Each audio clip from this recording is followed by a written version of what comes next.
call the meeting to order. Everybody have a chance to read the minutes of the last meeting?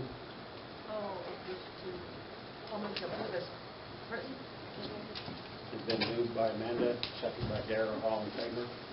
Approved. Okay, did everybody have a chance to read the minutes of the special meeting? Been moved by Larry. Second. Second by David. All in favor? Approved.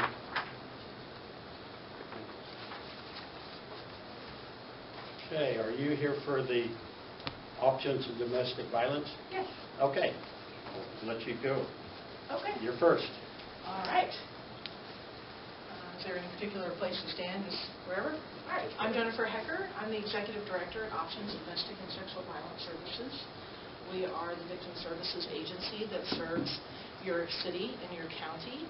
And so we just wanted to have the opportunity today to come and just give you an update on services and what's going on in your county. So I brought a couple of things for you. So each year we do a profile of each county that we serve. And so I wanted to just go over a couple things with you. We've got this year Options provided over 9,000 services. And during COVID, we had anticipated that we would see a slowdown. As the shutdown started to happen, that actually was the opposite. I'm sure all of you followed the national news, and COVID was very difficult, particularly for victims of domestic violence, who often found themselves furloughed with the person who was hurting them, if they lost their job or if they had been laid off, or if they had had to quarantine, they were also having to quarantine. And so we worked very hard to make sure that in a time when other agencies and companies were closing their doors and reducing services, that we responded in an appropriate way to make sure that victims had safety. And so we actually did the opposite. We flung our doors wide open and created new pathways for people to be able to reach out for help if they were quarantined. So we started a 24-hour helpline. We became the first and only domestic and sexual violence agency in the entire state of Kansas to offer 24-hour live chat features. So if you were quarantined, and once the phone started to go silent, we thought, okay, something's going on here. Well, we figured out that many victims lost their opportunity to actually talk to us on the telephone because the person who was hurting them was there in the house with them.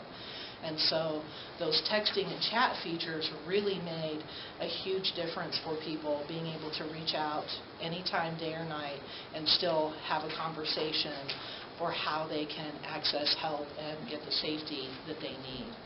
And so that's just one example of many pivots that we made during COVID. We overflowed people into hotels when we had to reduce the occupancy in our safe house. And and we noticed that as people were in hotel rooms, little dignities were being stripped away. When you're in our safe house, you have free access to everything in the house. All the food you need, shampoo, conditioner, hygiene products, all of those things. You don't have to ask for them. They're unlocked. They're right there. When you're in a hotel, you don't have access to those things. And oftentimes victims have to ask the person who's hurting them for even basic essentials. And we did not want to mirror that experience with someone as we were trying to get them help. And so we put together hotel kits for everyone who came into a hotel, so that people had full-size shampoos, because anybody who stayed in a hotel knows you're getting one use out of that hotel soap and shampoo, and you're not getting any more. And so we wanted to make sure they had full-size samples or full-size access, so that if they were in the hotel for 2 to 3 weeks during the quarantine, they didn't have to always reach out and continue to ask for things. They had snacks and blankets and things to keep them occupied. And anyone who's gone on vacation with their kids knows 3 or 4 kids in a hotel room, even on a fun vacation, can be very stressful.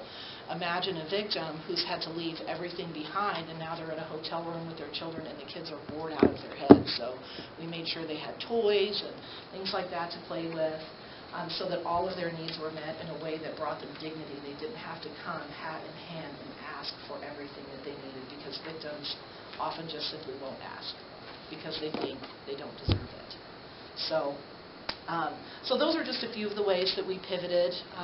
We continue to provide services, and even now, as the pandemic is starting, we're down on the downward slide, and a lot of the restrictions are gone. We anticipated that our phone volume, the call volume, would go down, and we're actually experiencing the opposite. Our call volume is up 63% this year so far, compared to last year when it was even up 43% over the year before. And so now, as things are starting to open up again, people are experiencing more domestic violence than they did before. They're in much more need than they've ever been. And I think that you can see that in the numbers of services that we provided in this county. And so we did also add a new data point to our profile this year. The number of domestic violence murders in Kansas continues to increase. And in the state of Kansas, domestic violence makes up over 25% of all murders. And that's an astounding thing to think about. Of all the different crimes that happen, 25% of all murders are related to domestic violence, or a cause of domestic. It's the number one killer of women in Kansas, is domestic violence. And that's big. That's big when you think about it. So, I also wanted to share with you that our mobile unit is up and running. We had planned to launch that right when the shutdown happened, and so we did some very creative thinking, and we do have our mobile advocate out. And instead of being able to go in public places, we created partnerships with city halls, libraries, other public places that if a victim were being tracked by their abuser in the car, that they would be parked in a place that would not raise the suspicion. Being in City Hall to pay a bill, or going to the library to take the kids, and schools and things like that. So we do have an advocate out here on a regular basis in this community, working with victims and bringing them that help, because transportation still continues to be an issue for people, even when there's not a pandemic. People get sick, they don't have access to their vehicle, or they can't drive their vehicle to Colby, to our satellite office there, because it's too far. It will seem suspicious. And so this way they can reach out for safety by meeting with the advocate who's here. And so between our live person, I don't know really what to call the phone hotline, the traditional phone hotline, and then the texting, they can reach out for that help in privacy, in safety, and then meet with the advocate here in the community in safety as well. So, and then the last thing I wanted to make sure that we talk about is what other needs you have in your community. We exist to serve you, your loved ones, your friends, your neighbors. That's the purpose of Options Domestic and Sexual Violence Services, is to make sure that your community is getting the help that you need.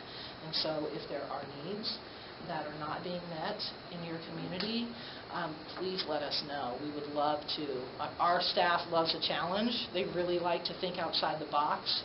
And if there's something that we can do and more services that we can provide in your community, we would love to do that. You just need to let us know what we can do to help in your community more. What questions do you have? Anybody have any questions? And what kind of training, to get the word out so people know, this is available? Yeah. I don't know. What kind of training? Do you see that? Well, part of our policy on domestic violence is that when an incident reaches a certain criteria, totality of circumstances, the deputy is required to give a packet, which we receive from Options, to the alleged victim. Even if there's not a crime that we're going to charge, if it's just screaming and yelling, and we don't have an actual crime to arrest somebody, but they're supposed to discreetly be handing that alleged victim a packet, which has all the contact information, different brochures for different types, whether it's sexual violence, domestic battery, on down. And it's got different brochures that they could go through and contact options to get help or what have you. Because most of the time, if we're there, we might not be getting the truth over what's happened. We may be getting the truth over what happened that evening, but not what's been happening in the last 7 months. But they'll talk to that advocate from Options and let them know what's really going on. So that, I think that's the first contact most victims have with Options is through getting that packet from the deputy at the incident. So. Is the information in that packet helpful? It is. I think it is. The big thing is trying to carry the right ones, the right situation. I think it's helpful. If you ask me what our challenge is, it's getting post-incident therapy for counseling. Sometimes not every victim is able to go to, even if they leave, the aggressor is not able to go to Colby or somewhere for therapy or counseling. Trying to get them to follow through without having a series of long trips is kind of hard. Okay. I think that's the biggest challenge we're trying to do. Yeah. And I think that's a challenge in a lot of communities, getting the therapeutic support that people need.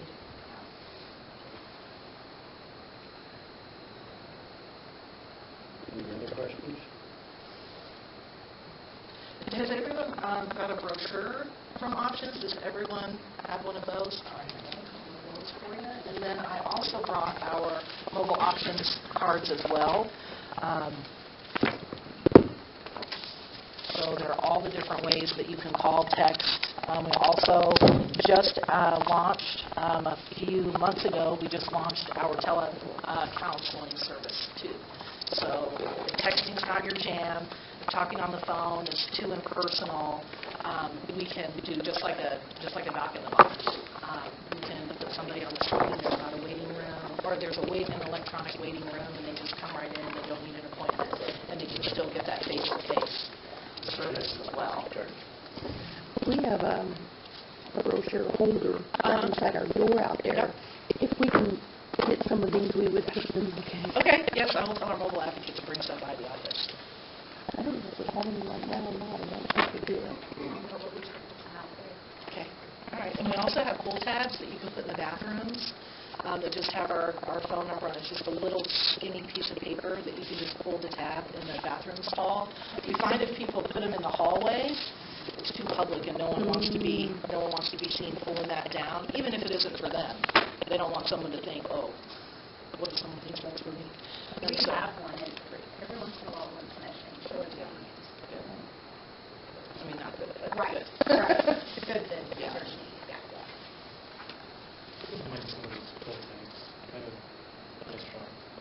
Okay. Which restaurant? Fresh Seven coffee shop. Okay. I will tell our advocate to bring some. Okay. Yeah. I don't have a sample of one with me, otherwise I'd give you one. But yeah. Fresh 7, you said? Yeah. Okay. Great. Thank you. All right. Any other questions? Thanks for what you do. Thank you. You guys have a wonderful community. The police force is wonderful. We often get calls sometimes we get calls about officers being insensitive to, what's happening. And when we talk with clients here, they always talk about how supportive law enforcement is. And that's so helpful.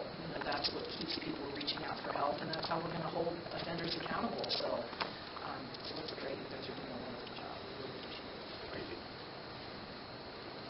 Thank you very much. Thank you. Thank you. Have a great day.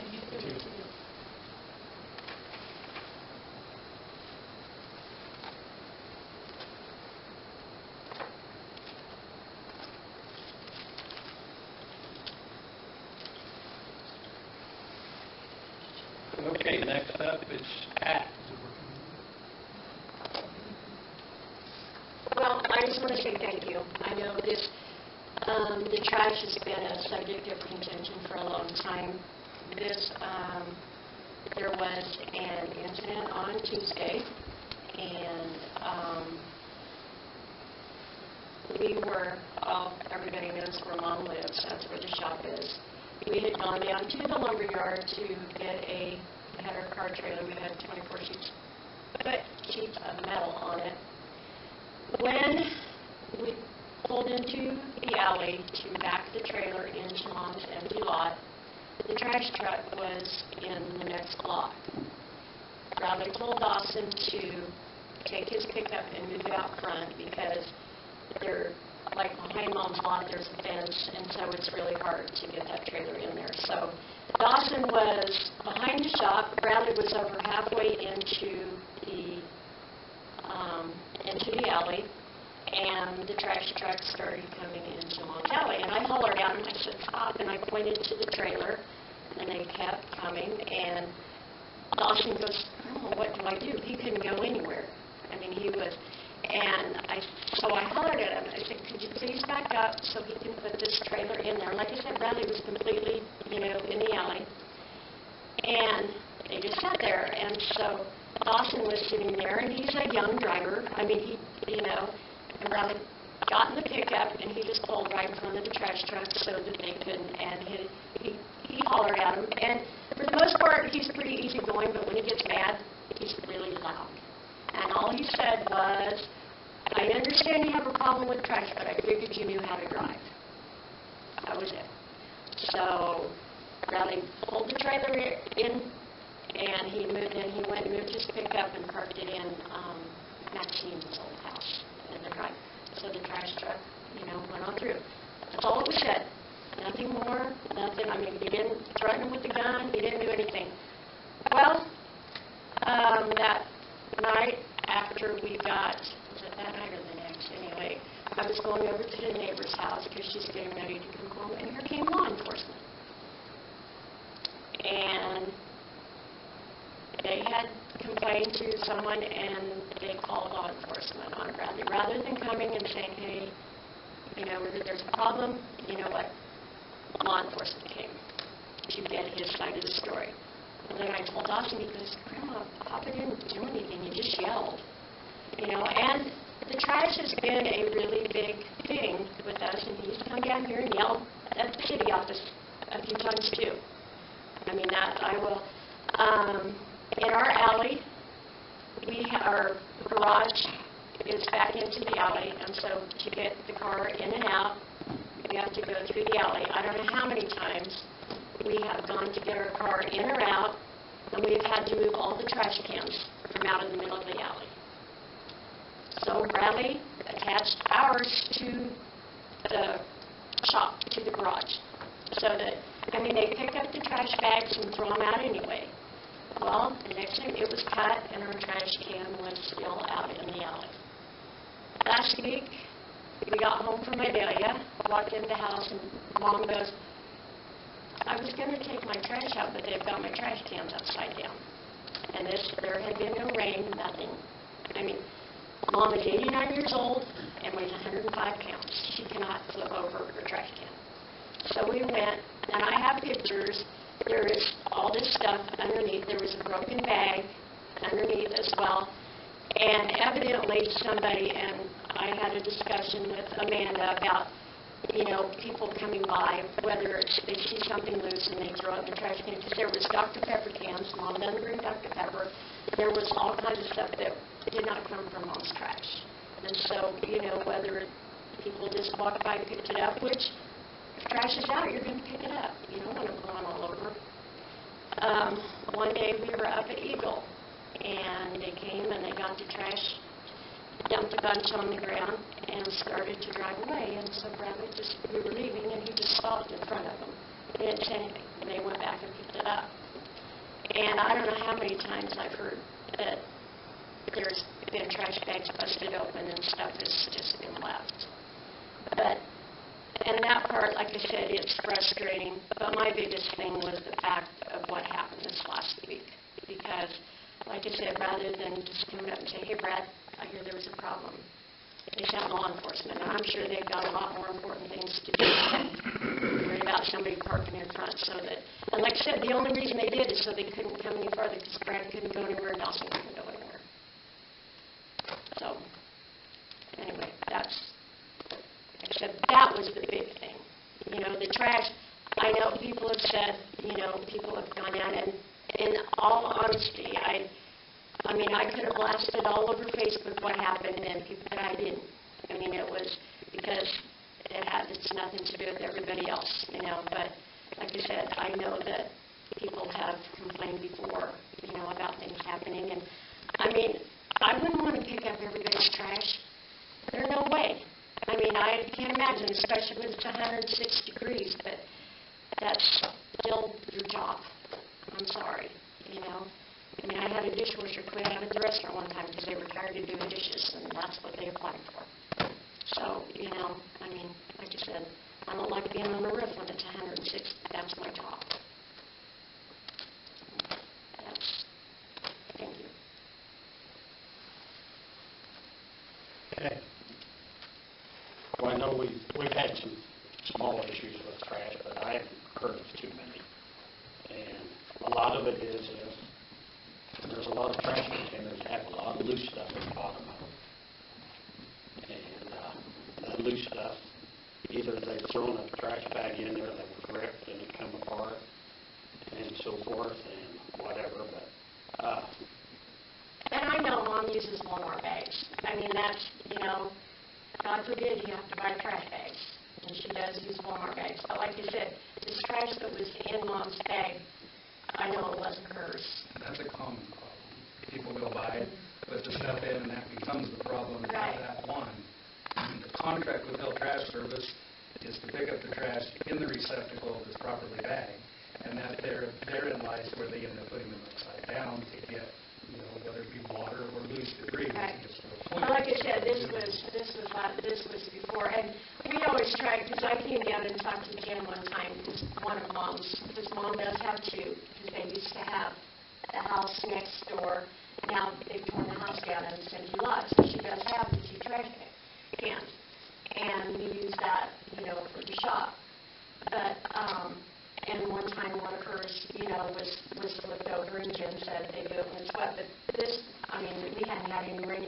And Brad and I try to make sure that hers are shut, because like I said, we don't leave Mom by herself at night. I mean, we don't go out of town, nothing. So we're trying to make sure that, you know, her lid is down, so that, you know, because like I said, there's no way Mom could, and if she would try, she would fall. I will say that a week or two ago, everything down the alley on my block was in the middle of the alley. And So we get these all the time. Well, no, I shouldn't say all the time. We get concerns, and they always go to the contractor. And if it happens again, then that's when we have an issue, because they're really good at correcting those things. I mean, when we have, there's many valid things. You know, they go through people too, and they're like she just said, it's the trash service. Do you want to do it? And there are valid complaints, but there's also the problem with other people using other people's canisters and those things. So it's kind of a two-way thing. Unless the city wants to adjust their contract, which states that about properly bagged trash in the receptacle, we still have that issue of loose trash, because when people let it build up, whether it's theirs or not, it's always been understood that the receptacle is the responsibility of the homeowner. right, but I mean, that doesn't account for them cutting it and moving it into the middle of the alley. I mean, Yes, if that's there's access, because the reasonable access thing. It's It's right. by there. They remove them from them, and it's by the alley. But our garage is right, I mean, it's right there, you know, and so, But you know. to your complaint, I'm Gary Hill, I'm a guy that owns the Hi. business in High. When we have a complaint from somebody in the city of St. Francis, it explicitly says, in the contract, you're to contact you. And we contact you. And what the language that he used on my guy was not what you were stating.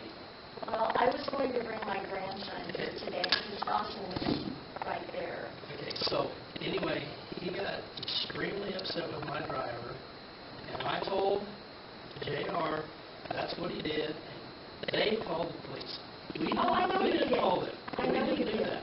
Okay, Law and so enforcement then told when us somebody that's parked what in it the was. alley, okay, you guys were probably 2/3 or 3/4 down the alley, because I got the story from 3 of my people. They drove down there to pick the carts up. They were going to back up, but before they ever got to the point of backing up, that's when they got out of control with the language and the temperament from whoever that is. I don't even know. Listen to me. My guys know it. They know the guys. They know the gals at the bar.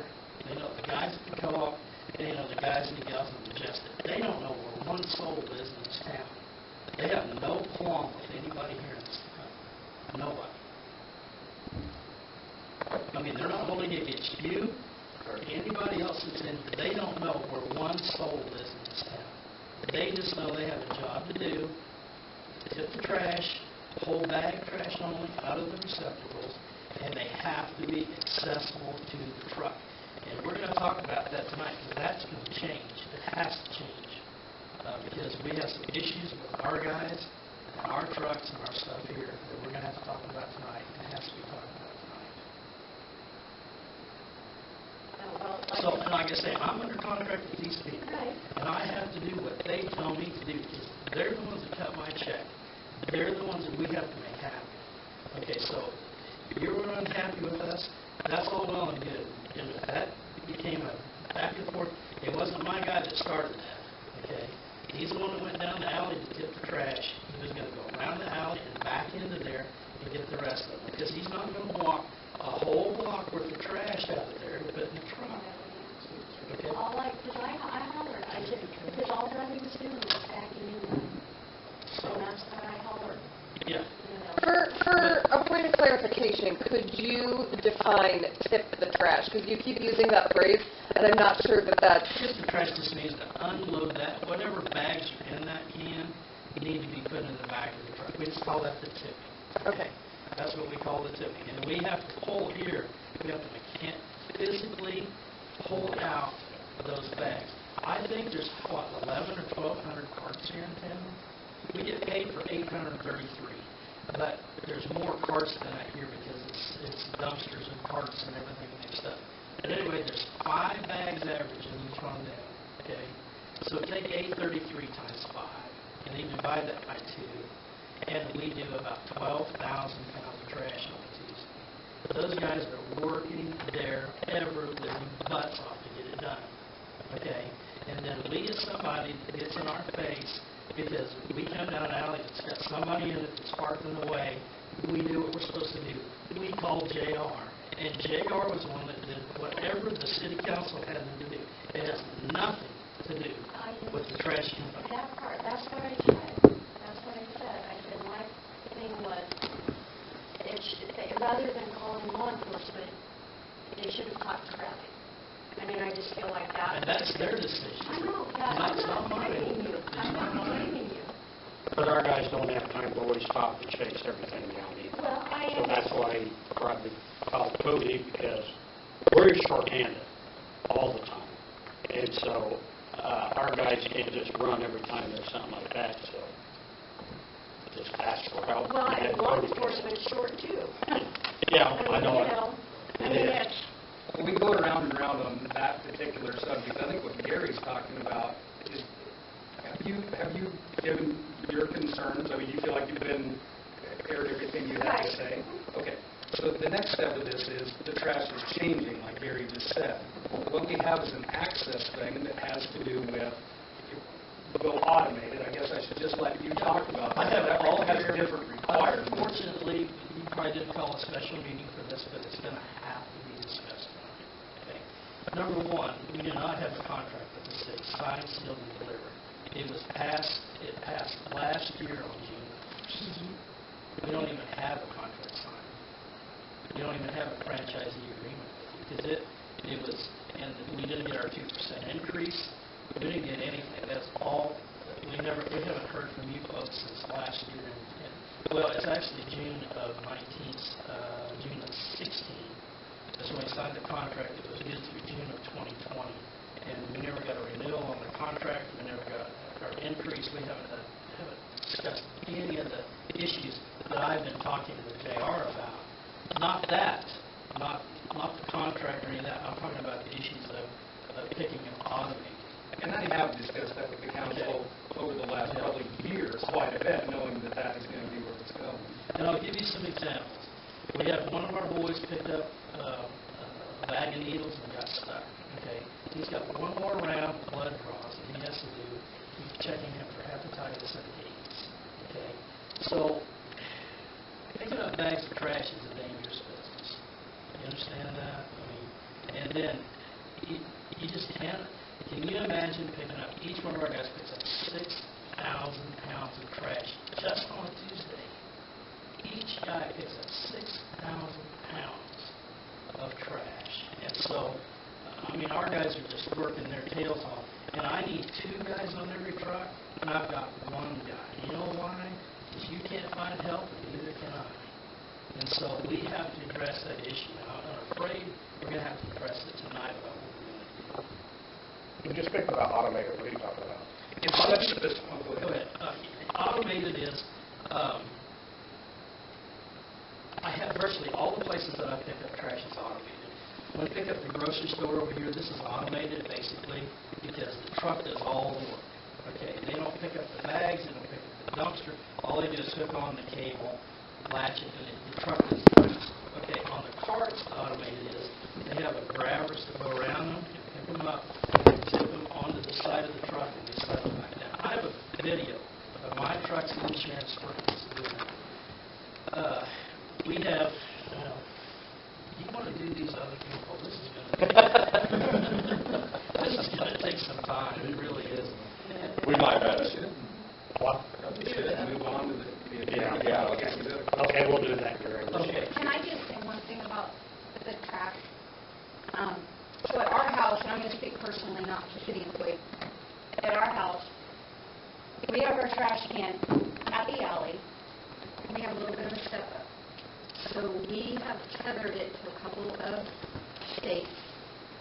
We did have the possibility a couple times to see if they could leave it there. And I'm just going to tell you guys, if you can make sure until they get the automation, figure something out, they do not move our can anymore. They literally come to our can, pull the bags out. They don't move our can. They don't have the need to because we keep it tethered so it doesn't flow over.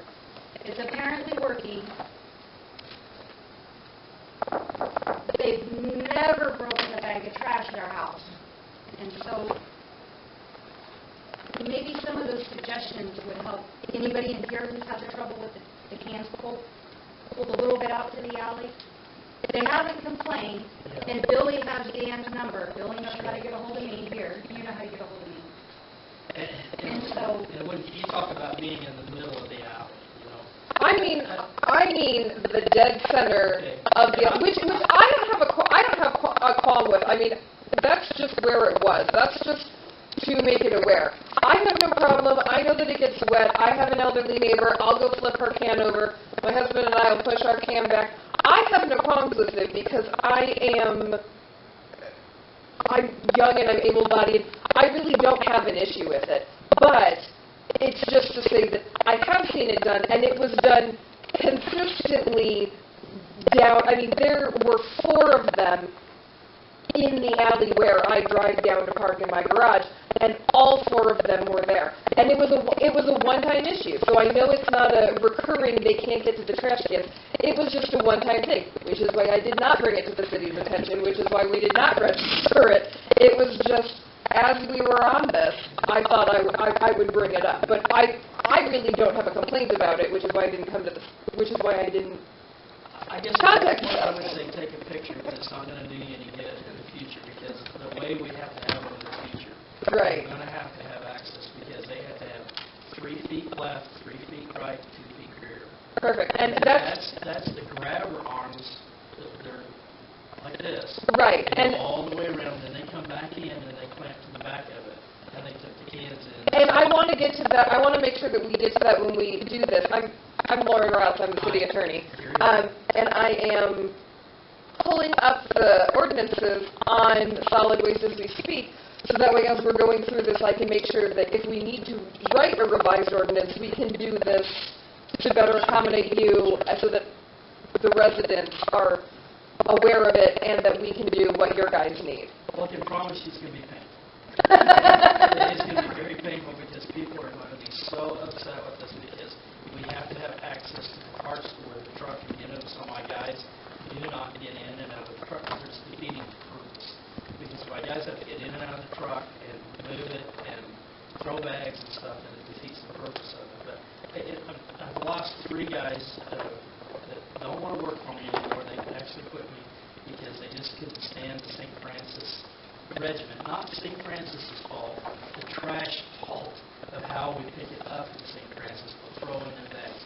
And you guys should watch it. You should go, okay, tomorrow, just follow down these 4 alleys down here. There's hundreds of carts that those guys throw, and you've seen them.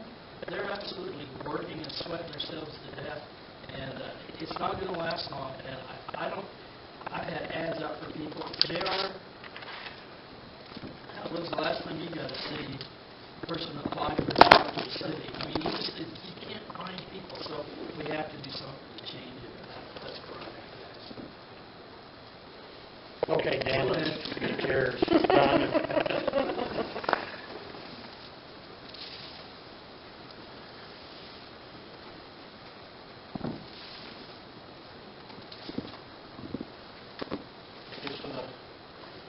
Top 2 pages are just guys' applications and what I put on the burner, so you get through with that.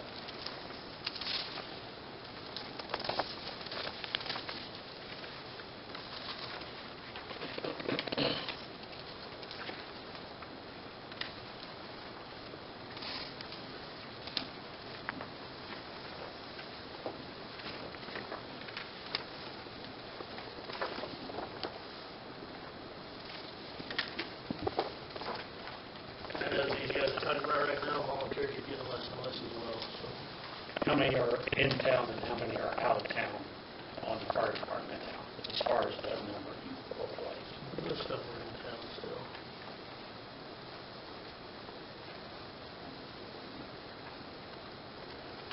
Does anybody see any problem with the 2 applications for fire department, volunteer fire department? Okay, you're good on that. Okay. The last page is just a bid on a computer. I'd like to replace our laptop. It's like 7 or 8 years old. And the reason that Eric's thing was because I had him price to give me a quote on it. So, but half the city staff would be $612. It's a PC or what? It's desktop. It's desktop. I replaced my laptop. Do you ever have to carry the laptop around? Not really, because I use an iPad. I do carry an iPad because we have all the trucks GPS now, so except for the city trucks, we can see where they're at. Okay.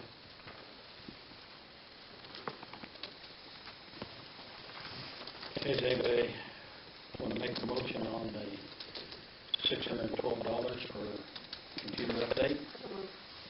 Been moved by Amanda, second by Dale, all in favor? That's approved. I think that's all I had. We had a pump test today in the past. So. Who did? Singbird City Fire Truck. Thanks, Dan. Thank you. Thank you. Okay. Okay, Helen.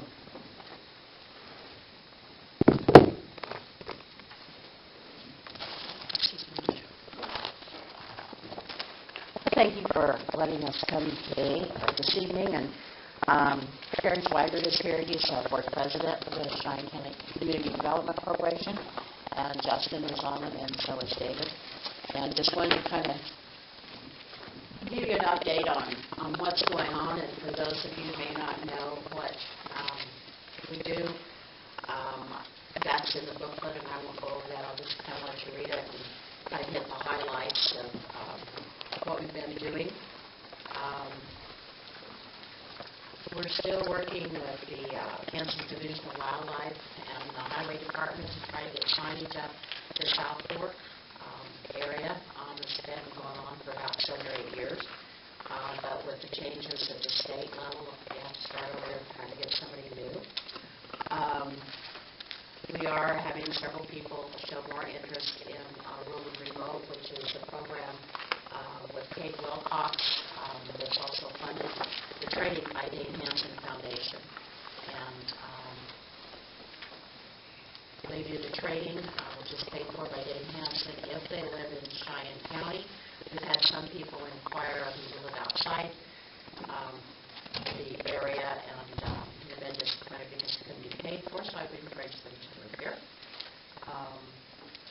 And then Highway 36 is working on some bus tours to try to get people to come through and stop. We also this year did mailboxes, personalized mailboxes for all of the seniors in the county, and encourage them to either stay here or come back after they get an education and know that they're always welcome, and hope that we can keep some of our youth here. The tourism website for Kansas has changed this year, and they've added all the shopping and any businesses that have anything to do with hunting or fishing. And so I've taken pictures of all of those businesses, and we'll be adding them to the state website, which is, I think, a plus because there's more exposure for basically the majority of the businesses in the county for that. Through Sunflower Electric and now the Kansas Department of Commerce, I also mentioned before, I think you're well, Lois, the Location One information system is available to promote any properties that we have for sale. The local real estate agents also have those forms should they want to do that, but it's just additional exposure nationwide at no charge to promote those. Network Kansas provides the e-community programs, and Bird City is an e-community, and there have been some discussions to make this a county-wide organization. I'm not sure what the decisions are going to be on that, but I'll keep informed if that happens later. One of the pluses to that would be that the students in St. Francis area would have access to an entrepreneurship program where they'd be funding for the jobs that they might be creating. The Northwest Kansas Planning and Development and Pioneer Country Development have had their meetings this year by Zoom. They started having in person, but one thing I did want to mention, along with that organization is Northwest Kansas Housing Incorporated, and they're doing a reorganization. Hopefully we'll be hiring a director. They have a board of 9 people, and currently only have 2 people on there. They need 1 person to represent government. They need 3 people that are low to moderate income or in an area that's been designated as low to moderate income, and 3 business, community, or private people on that board. So if any of you are interested in that, you can let me know. For Northwest Kansas Travel Council, we did do the ultimate night again this year, and the city did put a full page ad in there. It's been well received. We're hoping that we will have places to distribute that we did last year, such as the show in Denver and Omaha and Kansas City.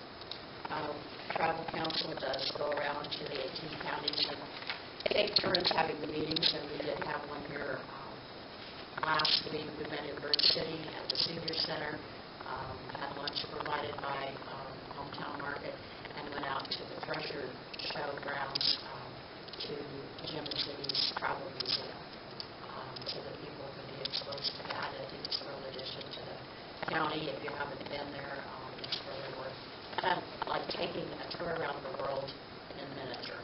But it's really an impressive thing that they've done out there. Tour Kansas is a statewide association where someone meets with different tour operators. There is a show coming up in Cheyenne in September, and once that's done, then we will have access to all the people that attended so that we can contact them and promote our communities. Highway 36 met last week, and one of the things that they decided to do was to hire an influencer or a blogger to come to Highway 36 to each community and spend at least a night in there so that they can better promote us and what we have, whether it be a job or maybe a business or just promote what we generally have.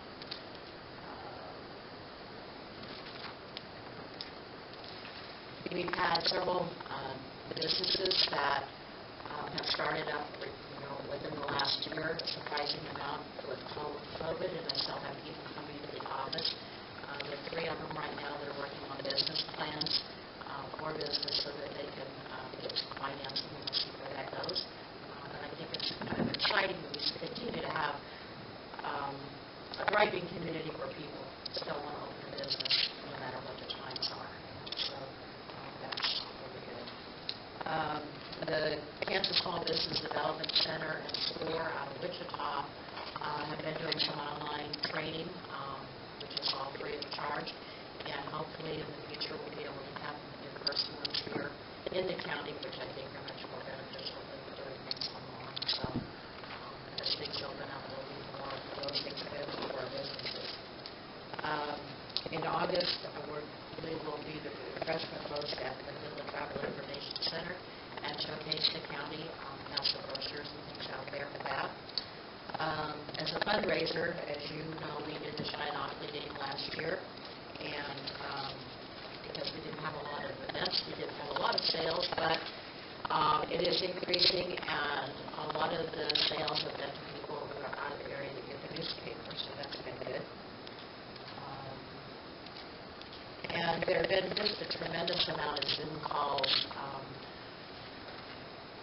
instead of in-person meetings and things like that, and those have included stuff from the governor's office as well as from the White House calling and telling us about what is going on and what their programs are, and a lot of it has to do with COVID and did you get an immunization and things like that. And I do thank the city council for providing the new Cherry Creek encampment brochures. They should be in the office tomorrow. And on the back of it will say provided by the city of St. Francis. We've had several signs that have disappeared in the county, directional signs, and so we have replaced again the one going out to 3 Corners. And if you haven't been out there, that road is much more heavily traveled than ever before, I think because of the buffalo that are out there. But we're still getting a lot of people coming in through Kansas to go out there, and a lot of people from Nebraska are also coming this way. We also plan to have a presence at the Kansas State Fair, probably promoting Cheyenne County as well as the Land and Sky Scenic Byway. And then we will have Explore Kansas Festival. Again, this year is plans to do that, and that will be inside rather than a tent that it was in the past. We just got a lot of people moving into Cheyenne County, a lot from the Front Range, and we're hoping that they will become extremely involved in the community and be good citizens to have them here. And then the other last 2 pages in here are our 2022 budget, our proposal, as well as the one from 2021. And I might just mention that there's about $9,000 that we dropped off for next year. A lot of it was because the organizations that some we belong to are having kind of nationwide meetings, but they're in like an Albuquerque or someplace in Tennessee. We just felt that without having partners to go, that those were something that we needed to drop because we can't afford it, to save some money. And then thanks to Amanda, the taxes on the building have dropped because we did apply as a nonprofit organization. So that was great. And we have upped our building maintenance to $4,000 from $1,000 because we need to do some repairs on the building as well as have a new air conditioner. And the donations this year, we've received $225 in memorials, and we've sold 21 of our Shine-Ockley games so far. And we just thank you for your time and your support of the organization, and hopefully you'll continue that. And if you have any questions, I'd be happy to answer them. Thanks for all you do. Yeah. You've sold how many of the? We sold 31. 31? That's all you sold of the 5? This year. Oh, this year. I was going to say, I hope you sold. No, we have about, Okay. I think we've got about 275 of them. Good Christmas gifts. The Christmas, Oh, yeah. graduation, birthdays, anniversaries. Yeah. Already done that, but it sure didn't help really not having 2 alumni in a row. Yeah. But it helped to have some down at the fair. We usually we try to have a booth at the fair, so we have it there. They're also at the Motorcycle Museum and at Quincy Gallery. Just real quick, the question I have was this rural and remote, working from home. Is that something you guys are building on to promote here in town more? I mean, We are, and I mean, everyone kind of does their own thing too, but Right. yet as a community, I didn't know what the program. Okay, and basically, Kate Wilcox is the owner, came and gave a presentation, and it's really highly promoted with Dane Hansen Foundation, and the fact that the education portion of it is paid for if you live in the Dane Hansen area. I've also talked to Gabe about the space that he has in Shay's old building, about it as a place to do something like that, and the fact that we have fiber, which a lot of communities don't, I think is a plus. So it's just something that we're mentioning to people as we know that they're coming into the area. This is a way to have an income on either do it at home or maybe have some office space. That would be good. Any other questions for Ron? Well, thank you for everything you do. Well, thank you for your support. Thanks, Thanks. Thanks.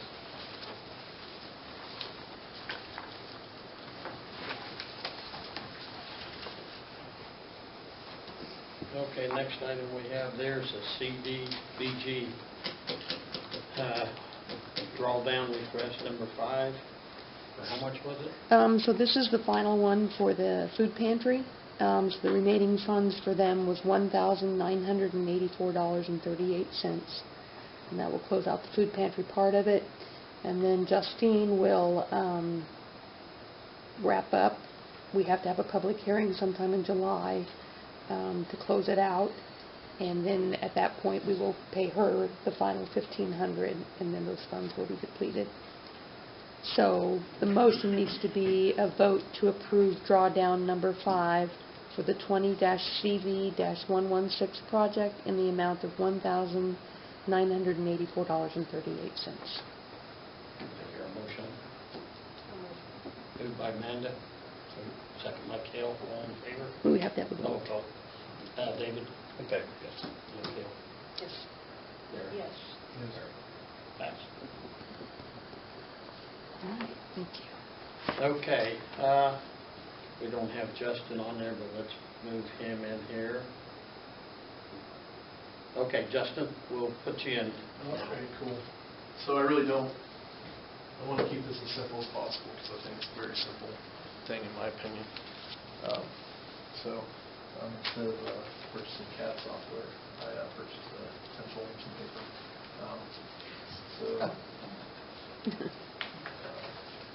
I just drew this out. It's just kind of a representation of the layout of what we're kind of envisioning and what. I think 2 extra, but Could I have some? yes, you may. Thank you. I knew I should have printed some extra, and I'll leave one right here for someone else that needs it. It's pretty simple, but I think really just what I want to do is give that to you, have you look at it, and then really just, I know there were some questions that wanted to be answered, and just with I think what Scott had told me, I thought it would just be better to honestly answer it in a format than really writing down like, yes, we will be hooked up to city sewer. We're not going to dig a septic tank or have porta potties, for a motel, or no, we're not going to run our motel on a 12-watt diesel generator. That we're going to be hooked up to the, to city electric. I know like another question was what, like the driveway, the parking lot, and stuff like that would be. Right now, we're considering asphalt.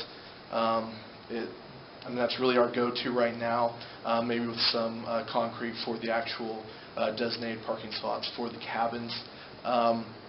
But really, I do kind of want to iterate that, we want to keep in line with this being something that's good for both of us as far as I really want to come at this is that, you know, if it would work for us to build a conventional motel, well, we wouldn't be doing it because, you know, another company would do it way before us.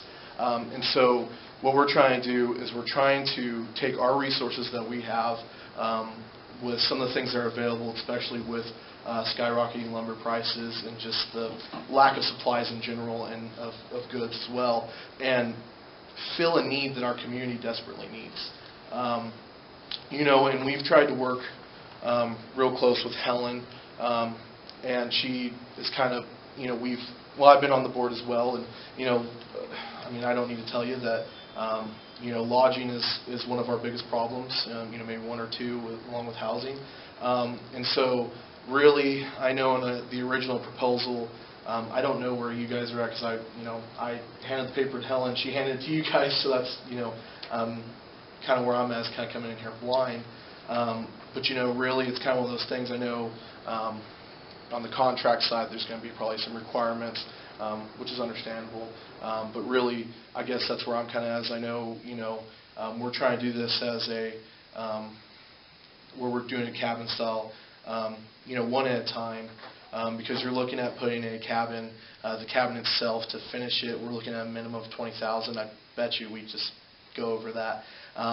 You know, the other improvements and development of the actual lot, you know, I don't want to pull a number out of my head. I had it written down somewhere, but I am in the middle of moving, and I just got back from vacation. So, and I got second-degree burns because my sunscreen. I use spray sunscreen. Don't do it. It's really hot in Texas. But regardless, we're looking at just like for us to put in one cabin with an asphalt parking lot, you know, having it hooked up to the city sewer and lines. We're talking. We're going to be looking at putting in around $60,000 just for one cabin. That you know, if it's occupied the way we want, we're maybe looking at $5,000 to $8,000 return on a $60,000 investment. And you know, the truth is that's an awful investment. But I'm trying to be altruistic, and I want to do something that will help our community. And I think as we go along, if we can get this going, it will be better, because when we have the lodging, you know, when we have an event, more people will come. We won't have an alumni where on Facebook they put, well, would have went, but there's nowhere to stay, you know, and things like that. So I don't need to tell you guys that. I mean, you all know that, but you know, the only reason I really want to do this is because ever since I opened my store next to Melissa's new, you know, event center right there, I have people that come in from the event all the time, and I'm like, where are you staying? And it just, none of them have stayed here, not a single one, and that just bugs the heck out of me, because, well, you know, Helen passed us out a book. I don't remember the name of it, and I know Carrie read it all. Yeah, 7 Ways to Ruin Your Community, and I mean, you know, I'm not going to allude to anything, but that's one of them. And the fact is that a locally owned business where the, you know, owner resides in the community, that money changes hands 7 times. So we're not just losing that, you know, $100 nightly stay when someone goes and stays in Goodland or just passes up in all in general. We're losing thousands of dollars just for one stay, because they're going to get gas, they're going to eat, they might go to something else, they might do something else, you know, the whole blah, blah, blah. So, you know, that's kind of where I'm at. So, you know, I'll take a seat right there, and I would love to answer any questions and, you know, kind of get everything cleared out to the best of my ability. It shows these on skids, but you'll be putting it on slabs? So they'll be on concrete slabs, and they'll be anchored. We're thinking about J anchors, and that's was used in most modular homes.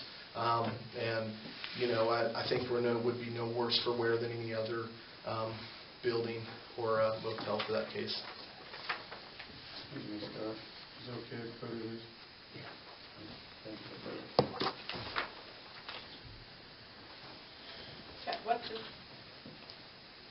So my dad has a grandeur of he wants to put grain bins on property and turn them into rooms, because we discussed the idea of not only, you know, having lodging, but having almost that attraction of like, oh, this is whatever.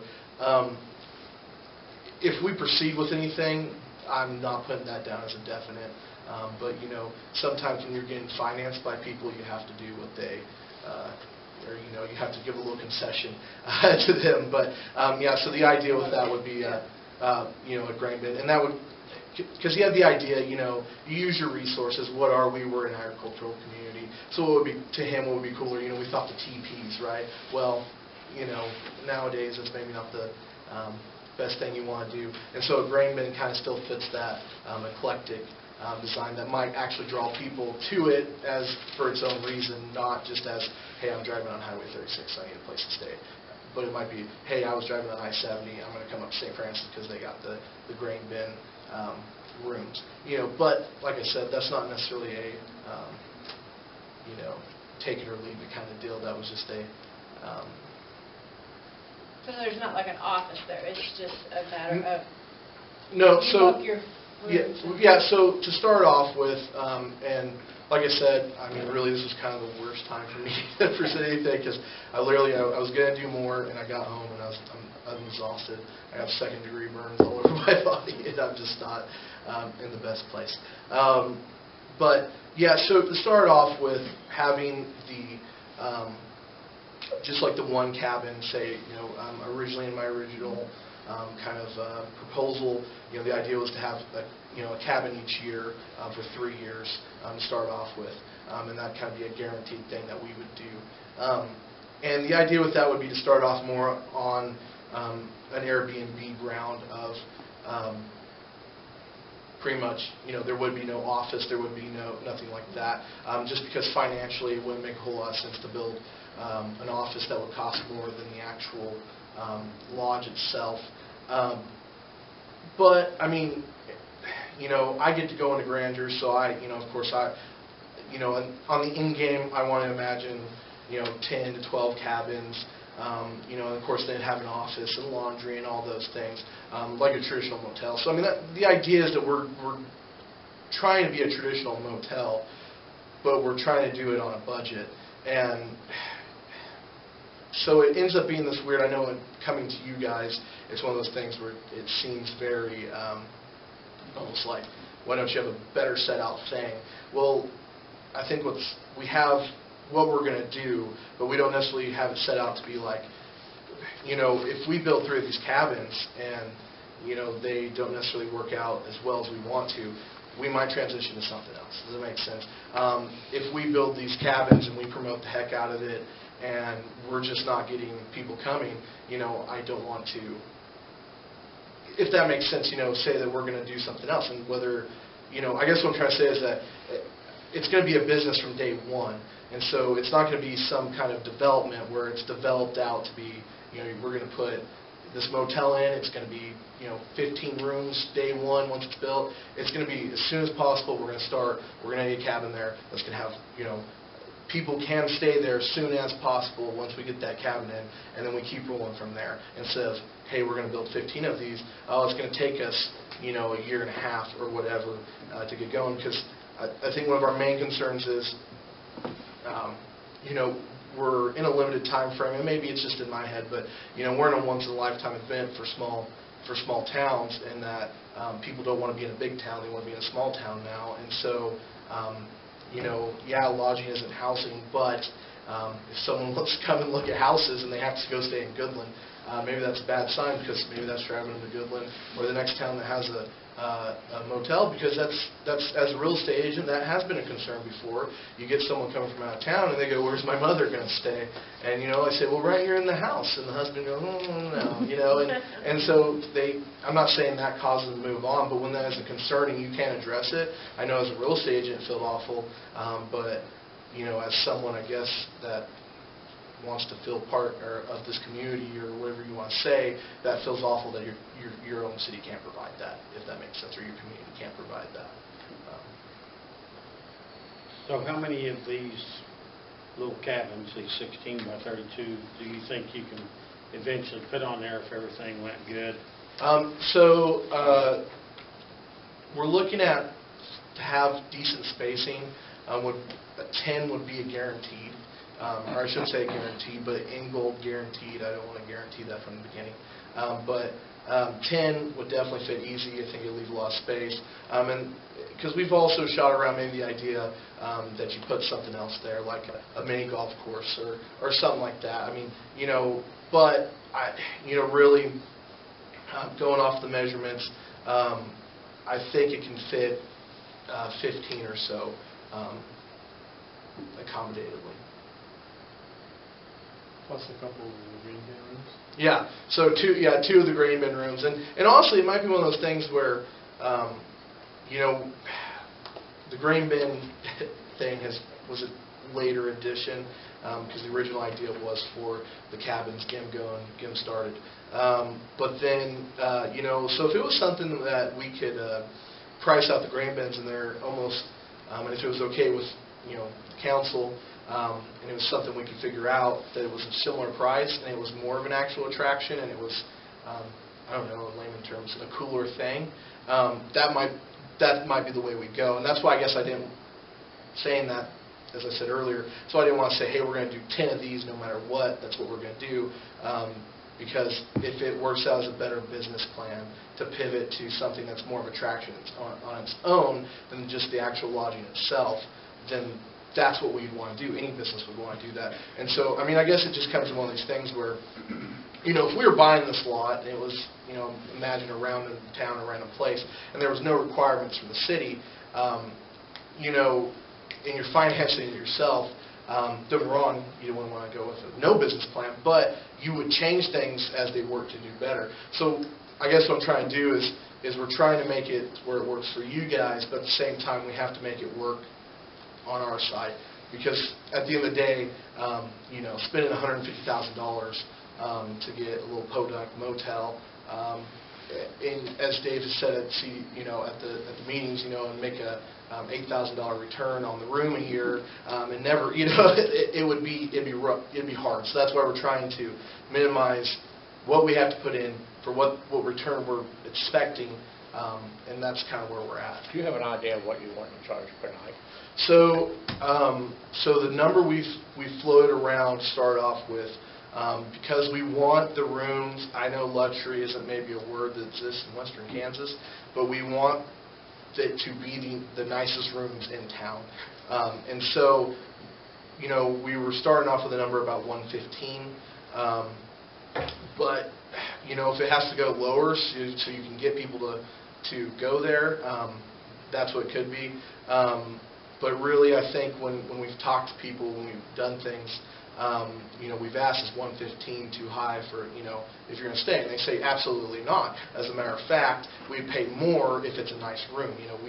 Because that's some of the problem we run into now in our community, is that it's not always that our lodging is completely full, it's that people are choosing not to stay there for whatever reason. I don't want to say anything on that, but that, so.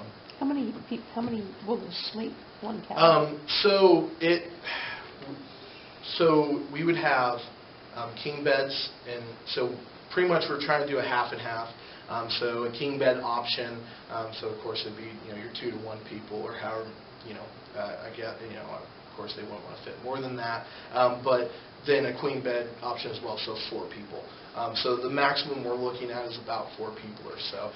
But on the grain bin variant, depending on how it works out, like I said, that's something I didn't even really want to bring to you guys, but it was something that he was like, nope, you have to put it in there. It was, if you've known my dad. But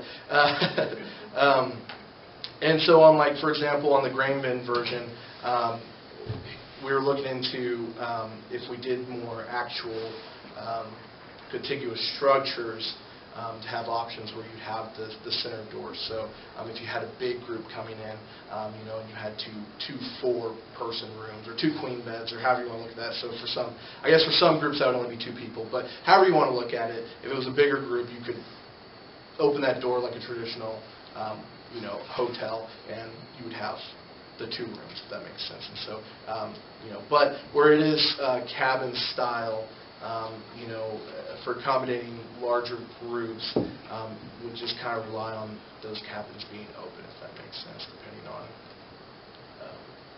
what the needs are. Are these cabins built somewhere else and just hauled in and then you set them down? Yes, yes. So they'd be prefabricated buildings. So I mean, we've sourced prices. It pretty much doesn't change a whole lot depending on the dealer. You're talking maybe a few $100s. So I know we haven't really chosen a set place, but as I've driven through this part of the country, about anywhere that's got a dealer has a lot of them on their lot, so we're not worried about the supply of the actual cabins as of today.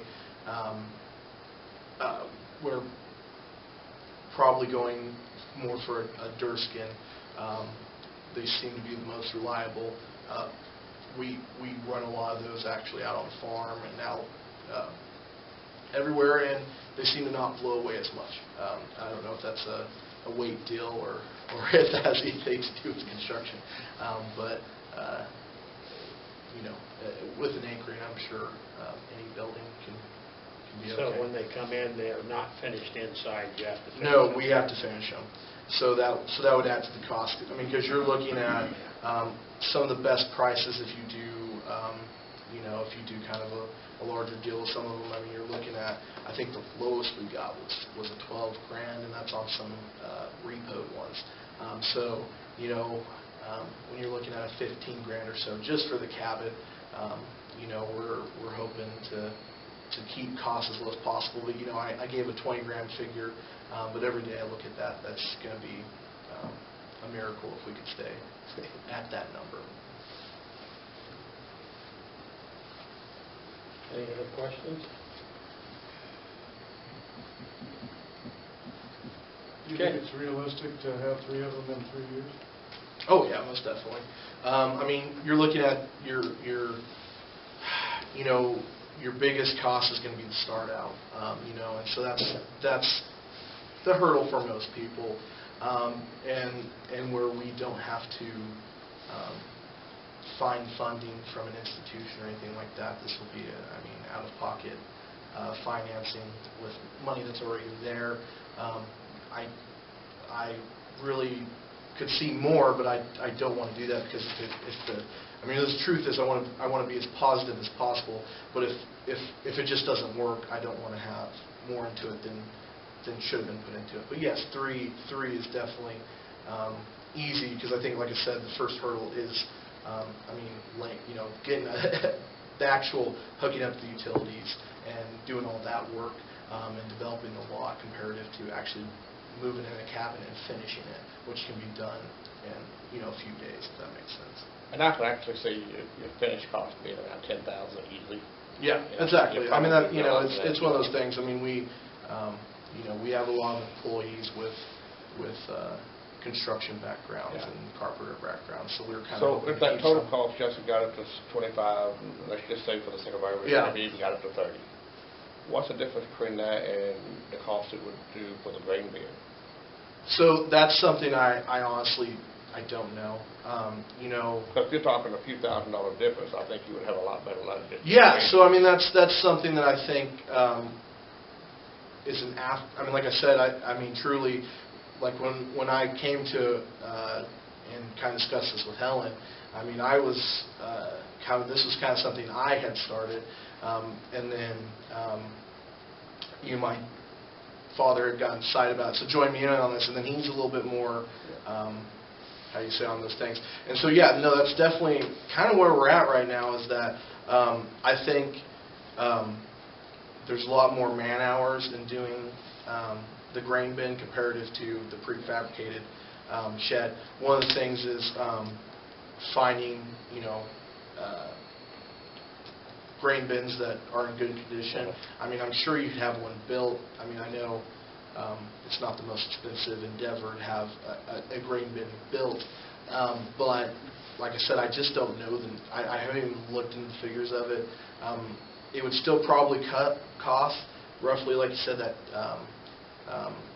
well, I would say even more. I would say you're probably looking at 20 grand to finish something like that, because you're probably going to have to frame a whole interior, because the truth is, I would say we don't make things in circles, we make them in squares. So you'd have to frame an interior, and that just, like I said, that adds the labor cost more so than anything. But yeah, I do agree, after the fact, and like I said, as unprepared as I was and how embarrassing it was to not have a great presentation for you guys, that was something that we would be looking forward to do. I mean, even if it was something where, you know, we try to at least get 1 or 2 cabins just so, because the numbers work out better, at least to start off with, and it's kind of a buy one, put it there, finish it, anchor it down kind of deal, and then directly go into the next structures being the grain bins, and maybe at the end of the day, the nice thing about a prefabricated structure is, I mean, you take out the anchor and you remove it and it's gone. It's not like we built something, a permanent structure that, I mean, it'd be a permanent structure when it's anchored down, but not as permanent as the actual stick-built structure that you'd have to demolish to move, or you know, be on one of them wacky TV shows where some guy with no teeth comes and puts it on his truck and moves it out. So. Would you ever consider doing 3 of them at once each time? Because I would think your cost would be cheaper once you get somebody coming in. Hookups, sewer, everything would be cheaper if you was doing, let's say, 3, 3, 3, and all of a sudden you're to your 10. Well, I mean, that comes with the idea of, if, like I said, we're looking at, like I said, $20,000 minimum on each cabin. So, you know, just looking at the money that we're working with, it doesn't work for us to put 3 out all at one time. But does it work for us to do 1 and then 1 again? And then if you have, I mean, the truth is, and then if the business side of it works even better, to where, you know, you're having occupancy 4 or 5 times a week, you know, then it makes a lot more sense to go ahead and start putting in more, comparative to going all at once, spending all your money.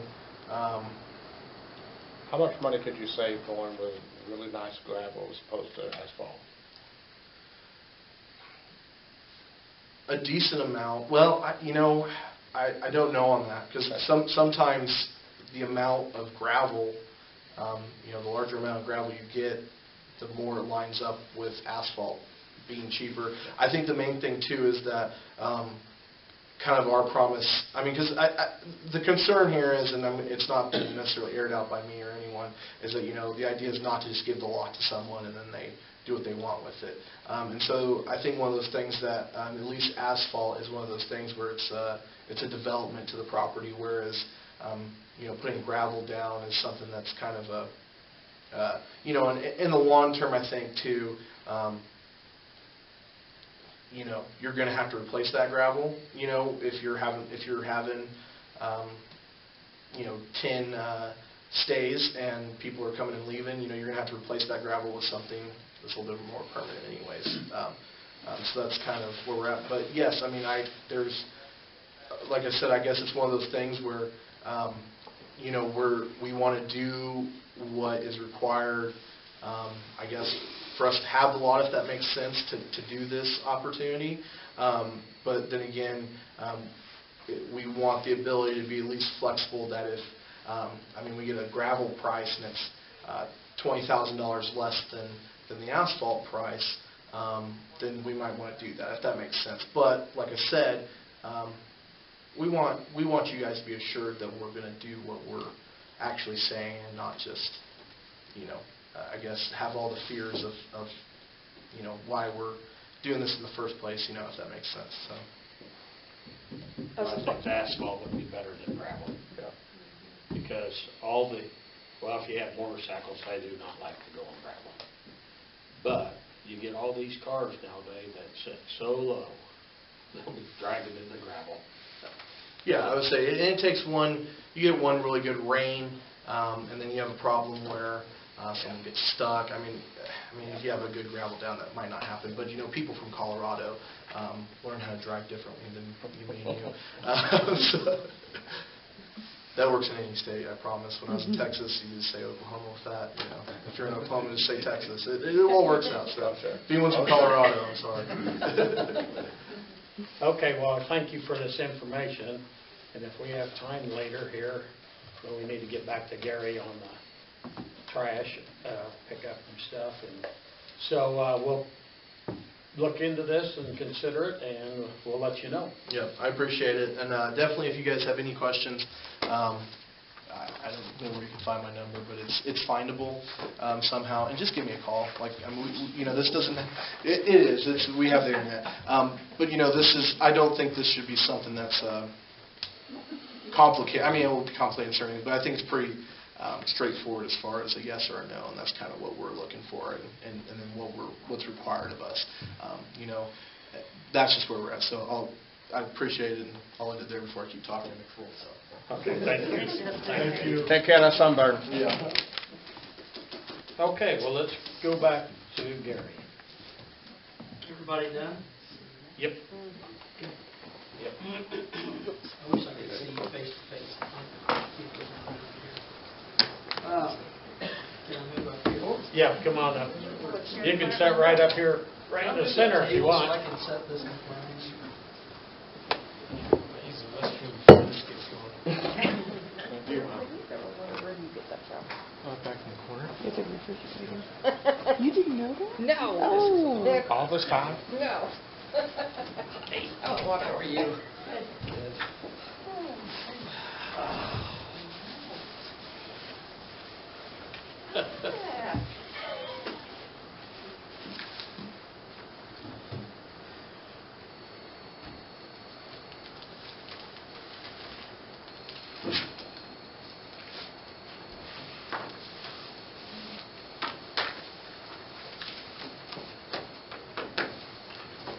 Wait on the other folks. Okay, yeah, let's wait a second. Yeah. Let's wait.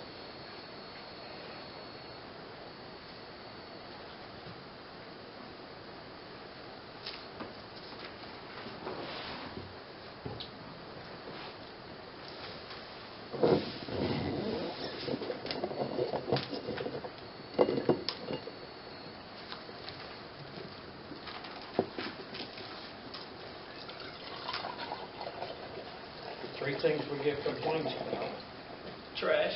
trash, sewer, if the sewer isn't working, and electricity. Exactly. Yeah, the about three most visible things there is out there. Yeah. And our potholes. Yeah. I'm going to say you missed the big one. Last time, Dodge was the mayor, I think. Oh, he's president of council. President Yeah, Council. okay, all right.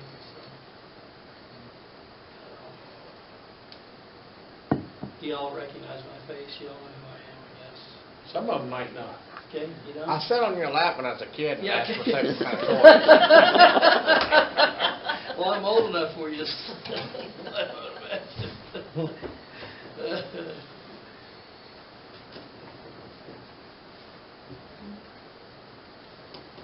I'm glad we got that other issue behind us. That's been painstaking for a week for me thinking about that. Yeah. And it's important to understand, we have concerns with trash regularly.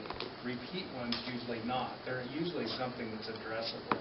You know what I mean? It's not a, Right. it's not, it sounds like it's everybody in the whole town, and it's not every, it's nothing like that at all. And we had either address it on Tuesdays or Fridays, and anywhere, you know, those 2 days, whatever happens on Tuesday, if we can't fix it then, we'll fix it Friday. I mean, we miss somebody on Tuesday, we go back and we get them on Friday. I mean, JR and I have had a fantastic relationship, and trying to get all this thing done. We have worked our very hardest to make the city of St. Francis people happy with the trash service to the very best of our knowledge. You know, we don't want to shortchange on what we're doing, and we absolutely want to keep the relationship going if we can.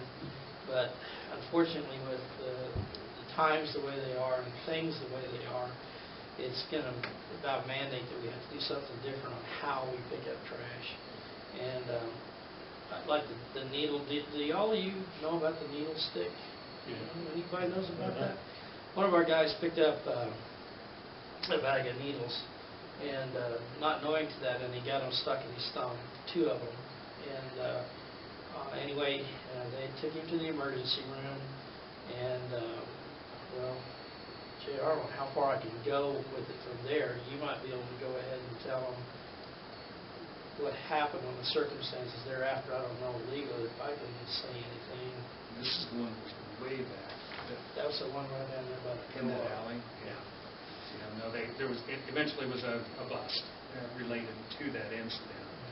And it was, very unfortunate for the individual, obviously. Yeah. But I think that's what we was just talking outside.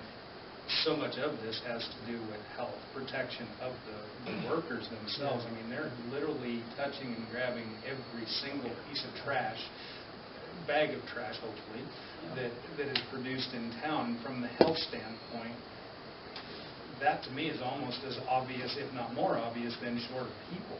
I mean, it's a great business.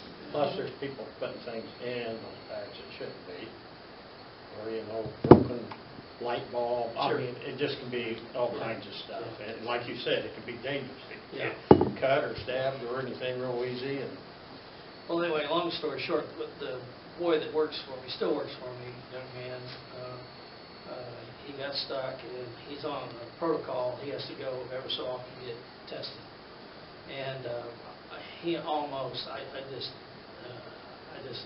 thought I was going to lose him as an employee, because he just said, hey, this is too dangerous. I just can't do this, Gary. And I said, well, let's get a test taken, and, get another test taken and see where we're at. And so far, I think, I don't know if he is done or has one more test that he has to do. And this has been a while back. And they, and I think they wanted to do it that long, to do the test for him. So, and I don't blame the kid. I mean, he got stuck with a needle, and so he doesn't know where they've been or nothing. So that was the deal with that. But besides that, the short, when we first came up here, as you guys well know, we had 3 guys on the truck. 2 guys on the back and 1 guy driving. Well, now, if you come up here, you see 1 guy driving and 1 guy pitching. And if you also notice, the guy that's driving, he's got old gray hair like me, and he can't throw. So we're stuck with 2 individuals. And if one of those guys get hurt or sick or quits, I'm out of the trash business in St. Francis. I mean, that's all there is to it. I don't have any of the bodies that are young enough, strong enough, eager enough, or willing enough to do what we do in St. Francis. This is the only town that's like this, except for Canaredo. We pitch the trash over there, and it's bag trash, but they only have 70 carts, and there's 833 that we get paid on an average here. And so, there's 2 worlds there. We can go over there and we can drive to Canaredo, get it done, and be back home in 2 hours. So, I mean, it's not like doing this here. And we do this twice a week. And so, at this point, I knew that we were going to have to change. I went and purchased 3 side load trucks from the city of Portland. And we got them in. We got them into, they drove them from Portland to a dealer that I actually bought them from in Montana. He drove them to Denver, I drove them home, and then we went all the way through them. The reason why I haven't approached you with this is because my son got COVID, and he just now, about a month ago, is going back to work, and he's been off since August of last year because he got sick. He was in the hospital, and that whole long story with COVID anyway, we about lost him. And we just about lost Billy, and he's back to work. But he's the one that knows how to run the strong arms and teach the strong arms. And so that's why I haven't approached you with it prior to this. So that's where we're at with it. And the 2 things that's going to be the most painful for the city of St. Francis is location of the carts, probably number 1. And I'm going to have a significant raise to make this work for me. These 3 trucks cost us $100,000. By the time I got them home and fixed and done everything to them, we're roughly, I don't know, I have to do the exact figures, but we're roughly about $60,000 a truck in. And they're 2009 cab over, low cab entry cab over trucks. And so, I mean, it's gonna cost more money to tip the trash plus the location of the carts. And we're still gonna do all the rear loads, just like we do, because that's automated, and then we'll go back, get all the rear loads done, then come through and do the carts. That's what we plan on doing. And it's not gonna be a significant increase, but we're gonna have to have an increase. I went and did, if you guys wanna write this down, you can, I did this checking today, okay, today. In the city of Goodland, they get $17 a household for their trash service. Hill Trash Pickup, that's me, and Sharon Springs get $17 a household. Now, both of those are automated. I'm 100% automated in Sharon Springs. The guy in Goodland is 100% automated. Colby is 100% automated. Okay, they're $14, but the city taxation pays for, they pay for the trucks, they pay for the wages, they pay for the fuel, they pay for the depreciation, and they pay for the carts. Okay, so they pay for all of that for the $14. So they're probably more up to the $22. I don't know how that factors in there, but the city of Oakley would be a good representation of that. They're fully automated, and they put out side load cans for about every 3 to 4 households, and then you have to walk it. They put one on each corner of the lot of the block, and you have to walk it to whichever one is closest to you. So some of them have to walk 3/4 of a block, half a block, back and forth. So there's not one individual cart. It's a 3-yard dumpster, okay, and they're at 22. City of Oakley's at 22, and they're fully automated, and they own their own landfill in the city of Oakley also, and the customers, each one of the customers has availability to the dumpsters. Hill Trash Pickup in Canarado, we have about 70 carts over there. We're at $17 a month. We're going to $19 a month. Probably within the next 2 to 3 months, I have an automated truck, another one, that works differently. It works off the back of the truck. You push the carts to it, and it tips them in, sets them back down. Totally different kind of automation, but that's what we're going to do over there. And then, of course, the city of St. Francis, we're at $15.92. You guys supply the carts, but I supply the landfill fees. I went back and looked at the landfill fees, and it is, I mean, almost precision, the exact amount of tonnage from 2016 to 2021, almost exactly. And it's about 13, roughly it's 12 to 13 tons. It just depends on the month. December, you can understand with Christmas, and then other months is way down. We can watch the cycles, but I average it all out. It's almost exactly the same tonnage. So our guys are throwing, 12 to 13 tons. That's 26,000 pounds. 2 guys picking up 13,000 pounds on a Tuesday. Now that's just on Tuesdays. Okay. So as far as the city, we drove it, and I explained this to you, Lauren, and to you. About 75 to 95% of all the carts in St. Francis are not in a place that we can pick them up with automation. So I think, but you said you need 3 feet on both sides? I need 3 feet. Okay, if this is a cart, that's about how wide it is. I need 3 feet, and 3 feet, and 2 feet. That's what I need for the arms to go around it without catching a fence. And here's the things that we have to look at. What can impede us is fence, wire, walls, hedges, meters, poles, trees, vehicles, buildings, garages, carports, anything that can impede that they have to be out of the way. They just have to set them. I have some thoughts on that.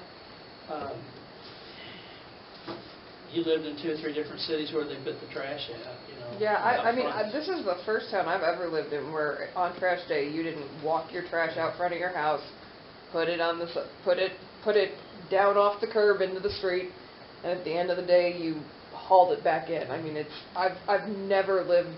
This is the first city I've ever been in where you didn't do that. And it's been nice, but I mean, there's a concern. I mean, Yeah.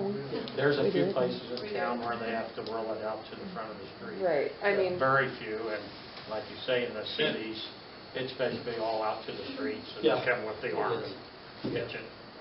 And like Goodland, you've been there, they have side loads, and that's what they do there. They have 3 to 4 customers per side load, and then they have to walk it to that side load can, whichever is the closest one. You know, some alleys have got 4, some's got 3, some's only got 2, because you don't have room. Like, you'll have 2 right together, and then 1 on the other end, because the way the alley is, and the fences, and all that, so it's a variation, but those people have to walk the trash all the way out to the receptacles, all the way out there. Now, where they have 3 or 4 houses, say, using one, how big is that? Can't be that. It depends. They have 2-yarders, 3-yarders, and 4-yarders. So the side loads can be, that's about it. The max is about 4-yarders on a side load because the truck just can't handle it on the frame really. It's too heavy. But yeah, that's what they. Because I was thinking if you had 3 houses on one, you ought to have to be larger because I think most private assembly, there's those people that don't have much in their containers, like what she was saying, her mother-in-law probably doesn't have much in that container, but then the next person has it full every week. Right. And then the other thing that we can't have is no overages because the truck can't pick up overages without the guys getting out, you know, and moving it away from the can, tipping the can, getting back out, putting it back into the can, tipping the can. You just can't have that. We have to have automated means automated. It has to be. And if you got too much, every week they have too much trash, they need another receptacle. They need they need a cart. Just hypothetically, I know you've got the 3 trucks with a side arm on the side, the strong arm on the side. If you had the strong arm in the back like you do in Oakley, would you still be able to go down and do most every house in St. Francis? If we had the side load cans here, yeah, and it was able to go in the back instead of on the side. The rear load, you mean? The rear load. No. You have to get out. I don't know of anybody on the rear load. See, we have to get out every time with 2 guys. Okay. And we could do that here. It'd be, I'm not saying it would be cost prohibitive, but their alleys here are so narrow. I'm afraid that the people walking that trash all the way to the end of the alley are going to be awfully upset about that. I can do that, though. I've got the trucks to do those. I do. But the side loads, see, that even is worse because it kicks it out and up. And so you have to have probably 6 feet. You know, you have to have a lot of room to kick side loads. And I don't have a side load truck. I can do rear load dumpsters. I can do side load carts. And I can do cart tippers, which takes and tips the cart in the back of the truck. We can make our trucks do that. But you guys have to change every single cart because those carts are not made for tippers. Is it a different kind of tipper? Because we used to use these on a tipper. Yeah, I mean, they're called Euro tippers, and what they do is they squeeze the cart like that and then tip it in. And your carts, that's another issue. Some of the carts are getting pretty ratty, the lids, and they're just getting awful flimsy as time goes on. Because we've tipped them for 5 years now, and we can start to see diminishing. And the side load truck is not going to be easy on me either. But it would work. The It side would work. load would actually work with these? Oh, yeah. Okay. We can squeeze these. We have to be really careful. We have settings on the truck where they squeeze them just no more than they have to, but all they have to, you know, to get them into the side of the truck. So let me ask you a question on a potential new contract with the commitment that said you use the proper carts and or upgraded carts. Would that be something preferable for Hill Trash Service to supply or the city? I would rather supply the carts to St. Francis than to have you supply them. Okay. That would seem to make more sense. sense. If we can totally convert over to it and yours don't work and they start diminishing, then I would prefer to supply the carts. Number one, I have a cart that I like. It's a certain brand we carry. It's St. Francis green school colors, and, it's got some things going for it. But they're reinforced ribs in the bottom of them. We just squeeze them, and they're made to squeeze. They're squeezer carts is what they are. And they're the exact same size as the ones you have. Exact same, 95 gallon. Are they more like the ones we use at the recycle center? Yes, that's what they are. you're talking about. Those Have are you the seen actual those green ones out there? Yeah. Those are made to squeeze. And when you pick them up, the guys hate picking them up. They're heavy. They weigh probably 12 pounds more. They're heavy. I got a question, it's Sure. county related. You're talking about doing side load and everything. What if you're dumping trash that's not in bags? We have discussed that already with JR, and I've talked about it, and it's just going to have to be, because we can't watch it going in. No. It just can't be watching it That's going in. the whole reason why you want to go automated, so you can. And we can't watch it going in. I could put cameras on the trucks. We have cameras on them now, on the rear of them, but we got cameras that can watch it going in there, and we can watch all that loose trash going there we want to. We can't get it out. I mean, because those trucks they self-automate pack. That would be part of putting teeth in the ordinance as what the trash service is, what your requirement is, whether it be cleaning it, no service, and having penalties associated with it being that. That would be probably on us, as an ordinance, because and that's another question I have for you, if the city's billing it, you're the one who has to set the rules based on what they're doing.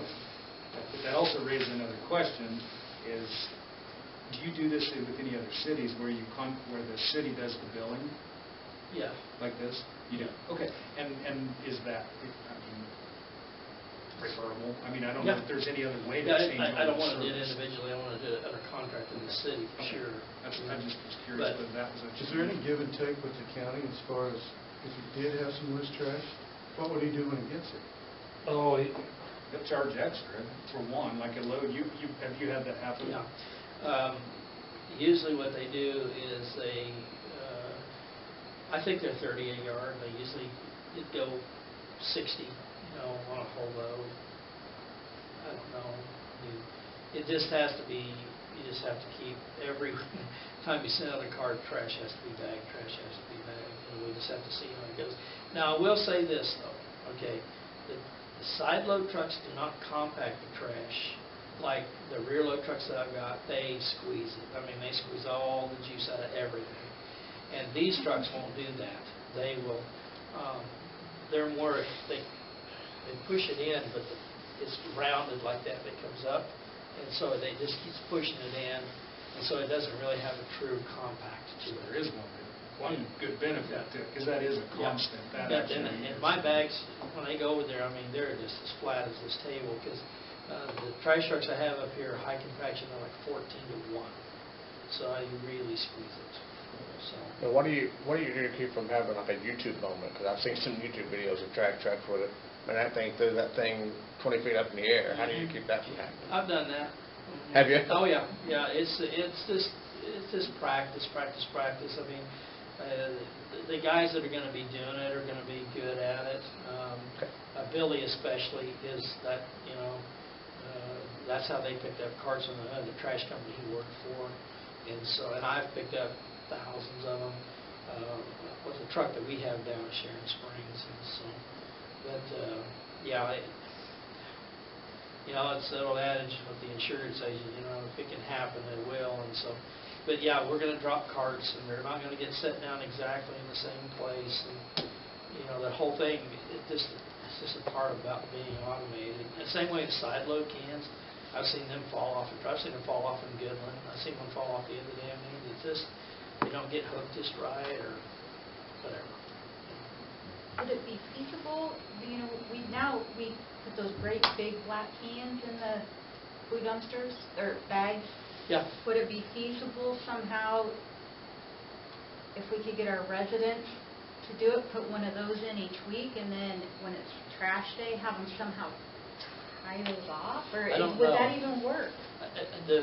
The more you ask of your citizens, the more difficult it's going to be. And that's the problem. Just try. Right. I understand. Would I like to have one great big black bag in every one of them carts? Absolutely. But I know those bags are, number one, expensive, and number two, they're just not gonna tie them off, they show up. When you're gonna have your elderly that might have Yeah. a couple, Yeah. a Walmart bag Yeah. or two, and Yeah. they're to waste a big Yeah. flat But trash bag. I don't think they should put a Walmart bag in there. No, they need to The be Walmart true. bags are the ones that are breaking over. Yeah, they need to be the true They trash need to be the bags. trash Yeah. bags. And then you just brought up a point, they're elderly or people that are stricken. I don't know what to do with them. I don't know, first of all, I don't know them. I They don't can know. get those good kitchen ones that But are smaller. if they get it full, they can't get it up into the thing. I mean, Now that's, they just don't But I'm fill it up. talking about getting them out to where we have to get to them to squeeze them to put them in the truck. I mean, that's, I don't know who they are, yeah. and so But a Walmart bag just. the city would have to probably step in there and go to those elderly or people that are stricken, that cannot move those or whatever. I don't know. I mean, that, I don't know them. I don't know where they live. I don't know their names. I don't know their nothing. I just don't know. When my mom used to live on Parkway Drive, you had to take the trash out to the street. We always took it out for it. There's somebody that will, Yeah. somebody, a son, a daughter, a neighbor will help those people if they just would ask. What happens with your larger dumpsters as far as, do you get charged extra if they're not in trash bags in the large dumpsters? Yeah, when we go to the country here, we go out in the country and I've got pictures on my phone where we went to a place and they had wood and concrete, metal in there, threw it all out on the ground right by the dumpster because we can't take it. Byram just will not allow it. So we send out letters periodically, probably 3 times, 4 times a year. Please bag your trash. Your trash has to be bagged. Don't lose trash. And so they pretty much, the people in the country pretty much have done that. They've taken issue with it and done that.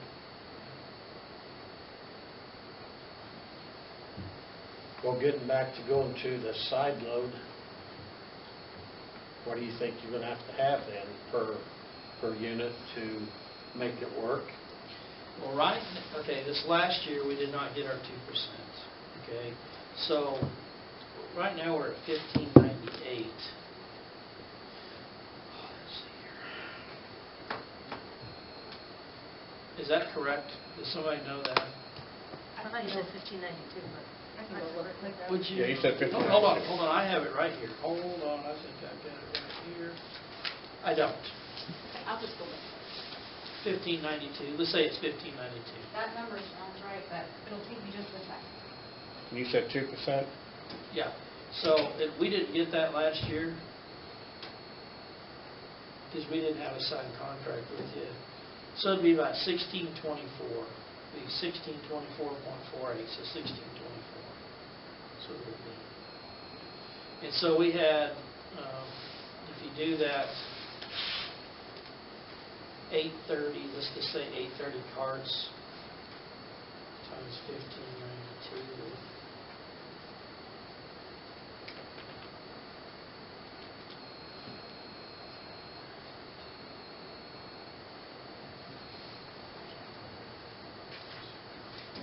Yeah, 1592. 1592.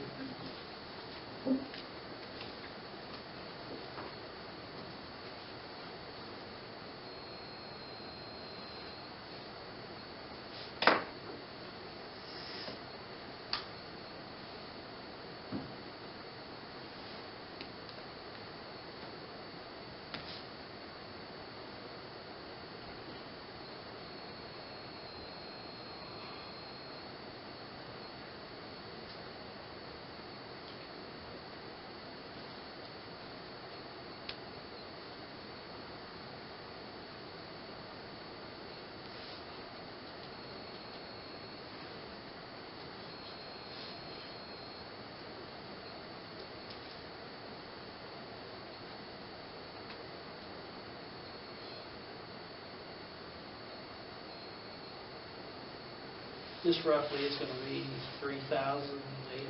They're about $3,200 that we didn't get last year on our increment raise thing because we didn't have we didn't have the contract.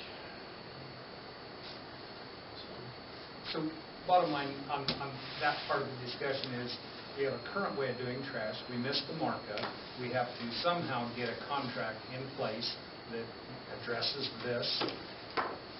And then, of course, the commitment to go forward with automation, if that's to be considered. But somehow we got to get to what that is. I think primarily what we have to do is Gary and I have to get together and assess the town, because there's all these different, I shouldn't say all these different options, but you can go with the larger ones in general areas, or most preferably, I think, is probably the single unit tipper, which most likely in most places is going to be at the street. It's just not going to be practical, it doesn't seem, to have a side load. You look at trees, you look at all the obstacles, you're going to have all but two that will in one, and not a one that will in the next block. I think we have to assess what the proposal is.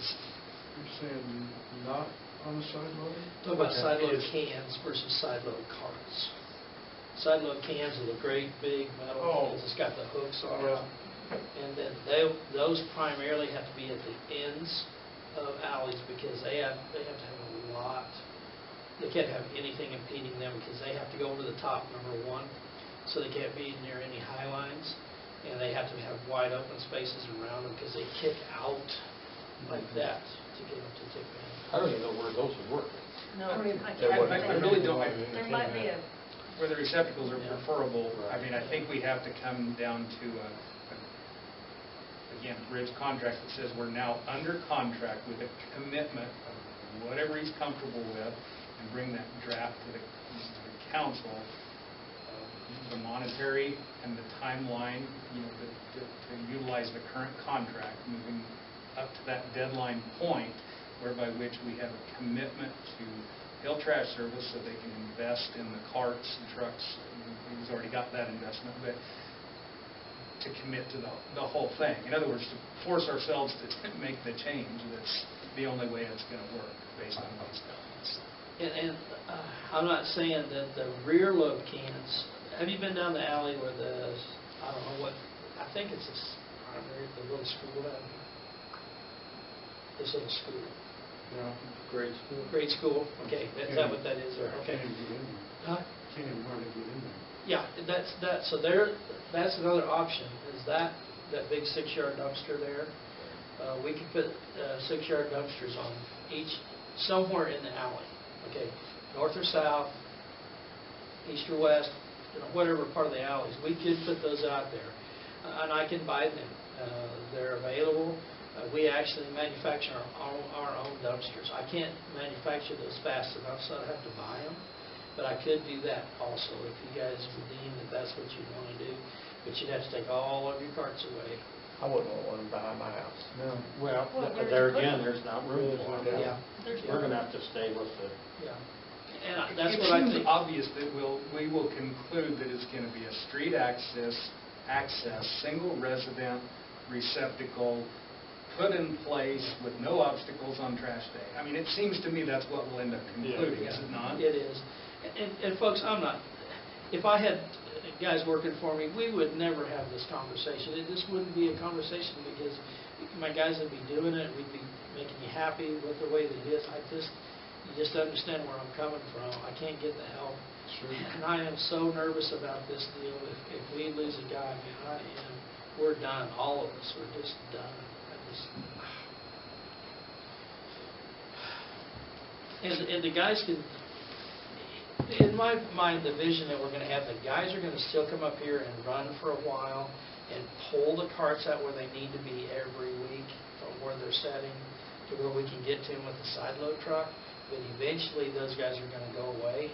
It just needs to be the carts out, and the guys that run the trucks, the 2 drivers we have, come up here and tip them. And we'll have 4 guys trained on those trucks, me being one of them, and then the other 3 guys that come up here.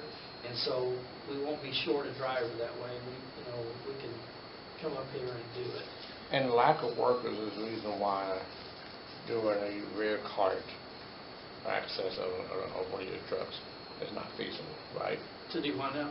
To do the rear cart The cart tipper, cart tipper on the rear. we can do that on cart tippers on the back. I would have to modify 3 of our trucks to do that with it. And you can still go down all of our alleys. And still go down the alleys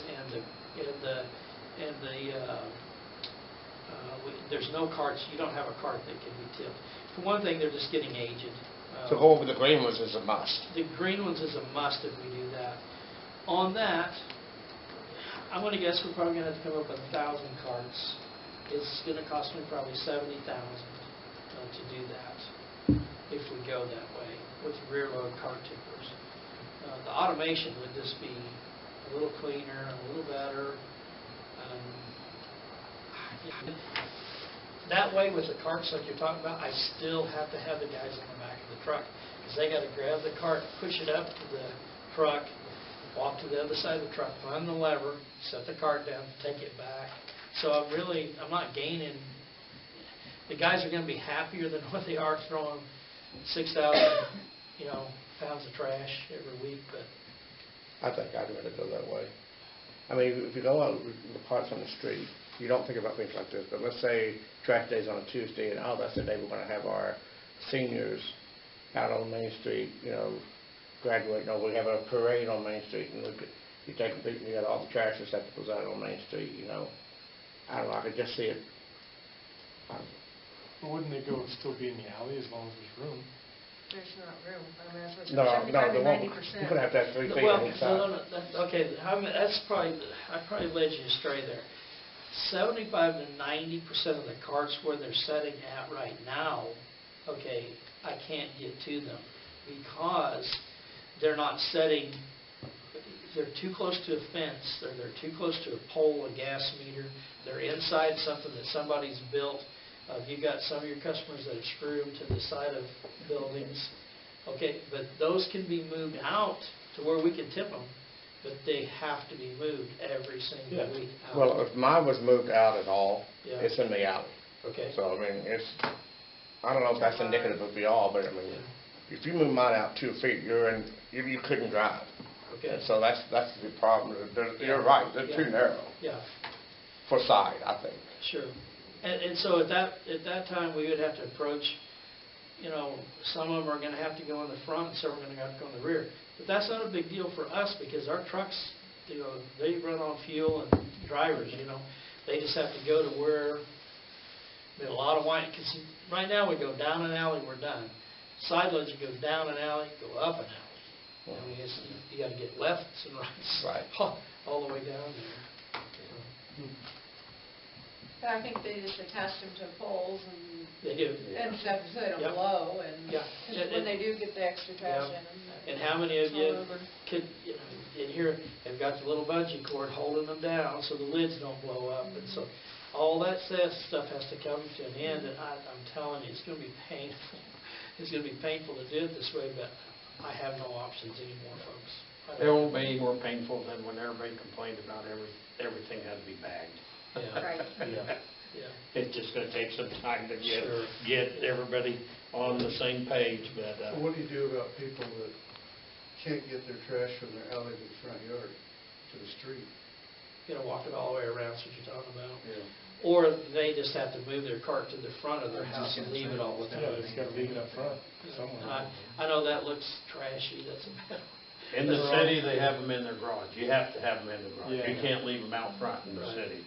They have them in their garage, they wheel it out to the front. Yeah. Well, there becomes another issue of, Then you can't park your car in there.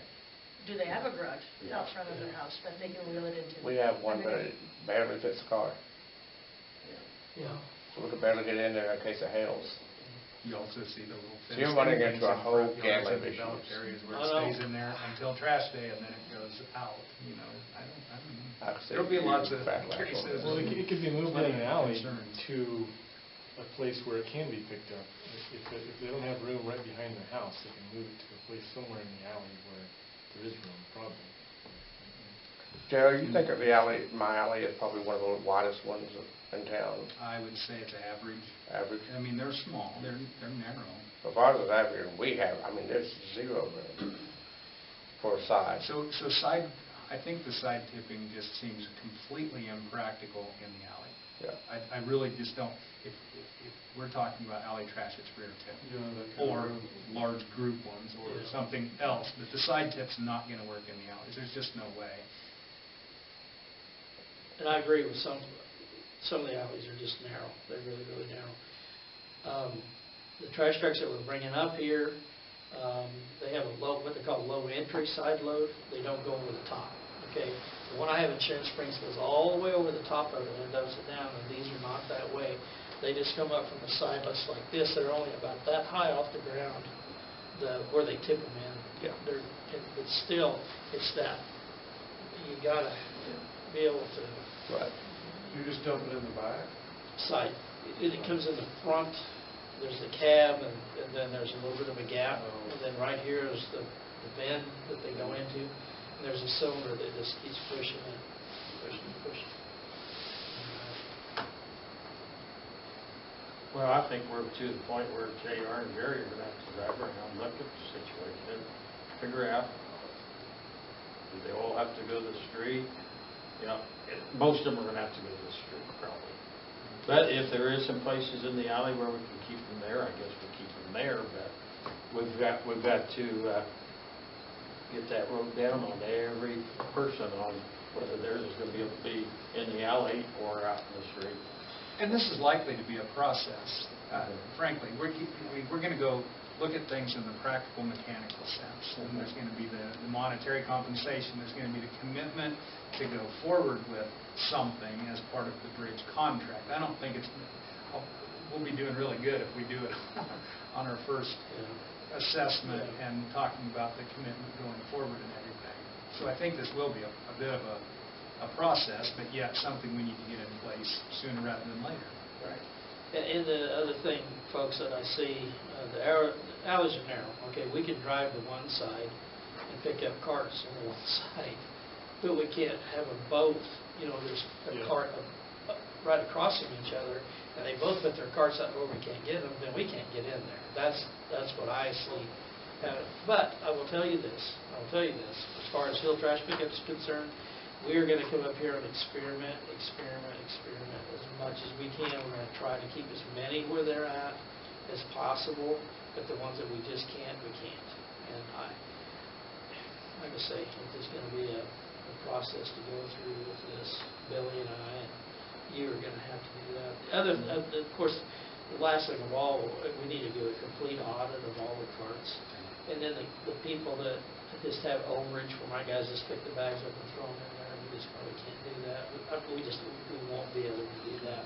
They'll have to pay for extra cart.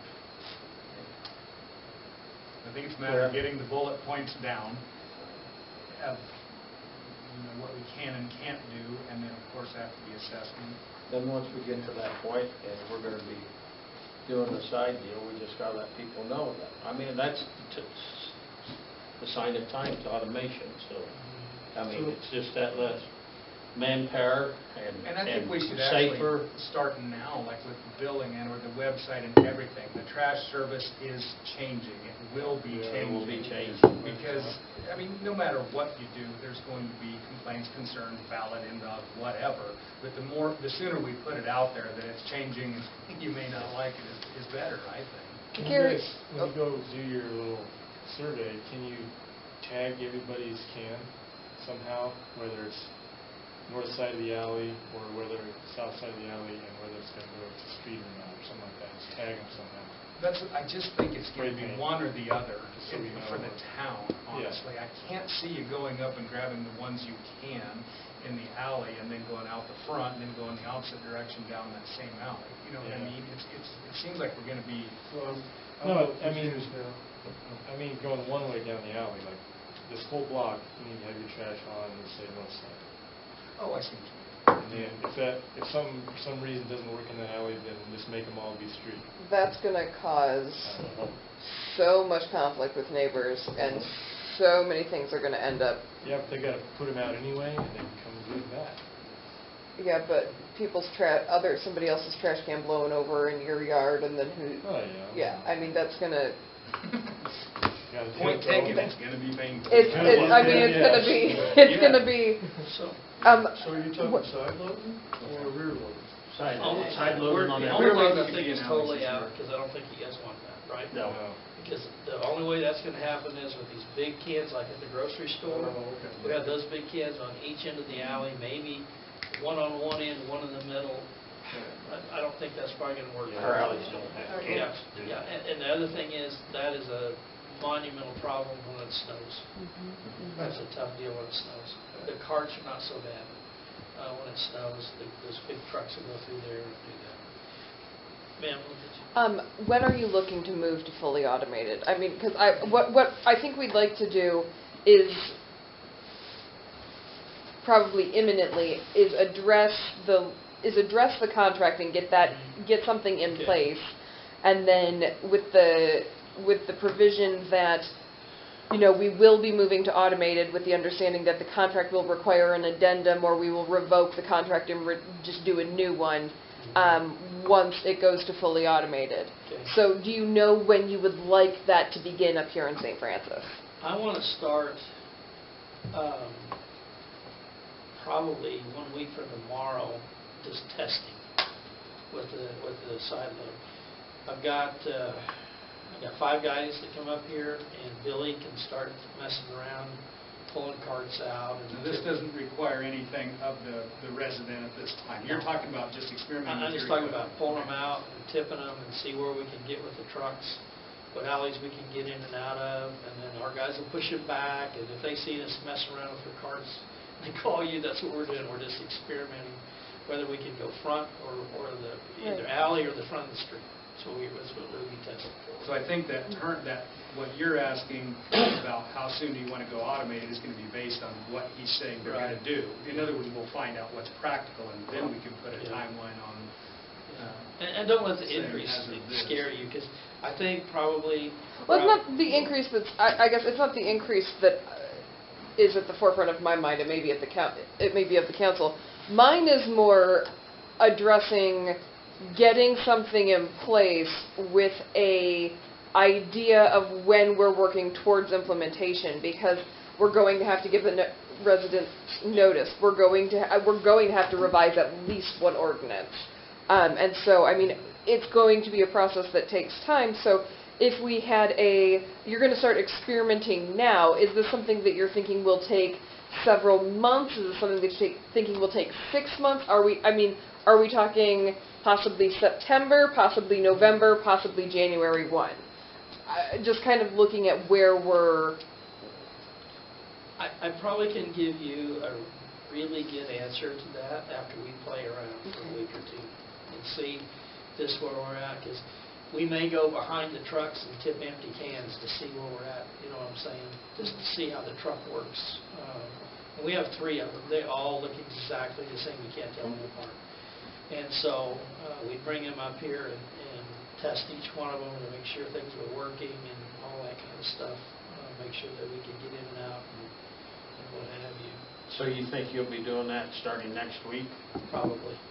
I'm going to have your approval, but I mean, that's what I'm thinking. Well, I think you need to start doing something to test it out and And we stuff. can get word out, whether it be paper and Facebook. Yeah. We're working on going automated. They're going to be Yeah. testing it out in the next couple of weeks, so. And these I mean, trucks are get going the to word look out so they different know. than our different. Man, they're going to look different than the other ones. These are going to be all white, and they're going to look huge. They're just a great big long bodies. They're probably no longer than the other ones, but they just look massive because they're just big side loads. So if we gave you, say, the month of July to do your testing, Right. And then get back with you on... and then get back with us with what you think we do, so that maybe we would have something in a new contract somewhere around September anyway. Yeah. But we'll go ahead and work on Well, this other. Yeah, exactly. Well, last year we were to be today we were supposed to be at today would have been the last day that we would have been at 1624 on the price, okay, on the carts. Starting July the 1st, we would have been at 1656 is a 2% 1656, increase yeah. of what it Yeah. was last year. 1656, that's correct. Okay. So 1657, whatever, so that's where we would be at, okay? And so I'm saying that we're probably, I want to be fair to all parties and all, but I'm saying that we're probably, when we get fully automated, we'll be at 17, but after that, we're going to have to, the increase is going to have to probably be a little bit more than 2% because the 2% is not catching my wages, my tires, my fuel, my maintenance, my wear and tear. It's just not catching up with that. And plus the extra, I had spent, like I say, I've got roughly $180,000 in these trucks with labor, parts, and everything. And then if we have to do carts, we're talking probably $70,000. And that wouldn't be, you wouldn't have to pay for that. That would be trash pickup, but we would have to have something to help us. We're putting out close to $250,000. You got to understand, I can't just do that. Well, and you think you can pick up the ones we have now? I hope so. So hopefully maybe you can start, except for the ones that are shot. Yeah. Use them. Yeah. And then maybe once you figure out how they're going to work, and you need the stiffer ones, right, that you could do so many at a time and not all at once. Yeah, right, because the contract's going to look totally different if he can't use a single one of these blue cans and he has a commitment right out of the gate of the other one. So that's all the... And we're not talking about... for us to buy the cars? What's that? Wouldn't work for us to buy I don't the think cars it makes any sense. If we're doing long-term commitment on the thing, I think we compensate them, they maintain the broke ones, replace them when they're not, when they need it. We'd leave a pile of them down in the city. I mean, if you let us keep them down there, then... Of course, because we're always going to have that event thing. In JR's office? That'd be a good place. Yeah. But that's why we're in a contract with Gary, because we didn't have help. This was the same reason he's having trouble. He doesn't have help. And so he's wanting to go to automation. It's not your fault. No, it's not your fault. Like we said, it's happening everywhere. Well, I've been putting this off for a whole year, so I've had a bellyache about probably worrying about this. I've been JR mentioning it for the whole knows year. that. I've told him a year or so ago. And I've been asking JR about every month, when are we going to go to automated? I bought the trucks and then haven't done nothing. I was like, oh, man. As a point of getting under contract, because, I guess a concern for me is that our contract has expired. We've been operating on a technical, month-to-month renewal of the previous terms of the contract. We need to get under contract. We need to... I don't think, until we get the new terms of what this automation... Unless you want to do it by the month. Yeah. You could simply do the increase amount, whatever, or do whatever, And just do and it just month do it to by month the until month we get so the we can new gain the automated, yeah. information if we're concerned about having. That's fine. Well, I guess With the present I terms. would just say if we could get a extension of the contract with the until no later than we'll just say November 1st, in case it takes a little longer to implement, an extension of the current contract till no later than November 1st, with the understanding that there is going to be a new contract entered into regarding automation once that gets taken care of. I know it's going to be a new one, but... Can we just Well, not both operate parties month can to terminate the month, contract or- early if we come up with the correct terms. We could simply Right, terminate that right. contract, rewrite it. I see what you're Absolutely. saying. Here's one contract, and we can just terminate it. Right. We're just currently not under a contract. Does that work for you? Because it's all The I'm only saying thing is- that I don't want, what I have to have in the contract is that the city of St. Francis understands that my arm is twisted. I have to go automated. That's the only alternative that I have. I either have to go automated or I can't do it, okay? Because I'm just afraid, and I don't want to leave you guys in the lurch. That's where I don't want to leave you.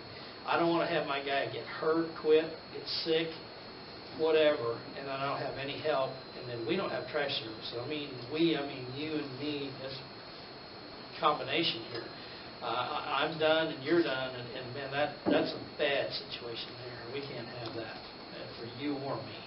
And so I got to have something that stipulates that under no circumstances that the city of St. Francis understand we have to go some type of automating.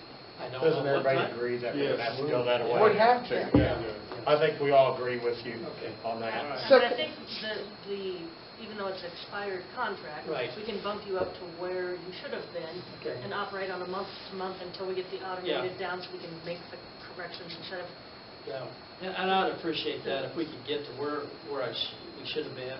And I don't know whether you can do anything about the past, about. I think we should. Where we were supposed to renew the contract and come forward. I don't know. You can discuss that without me here, but that was like $3,200 or $3,300 that we did not get last year for the uptick for the 2%. Which was the usual agreement for. Yeah, the- we owe you money, so. Yeah.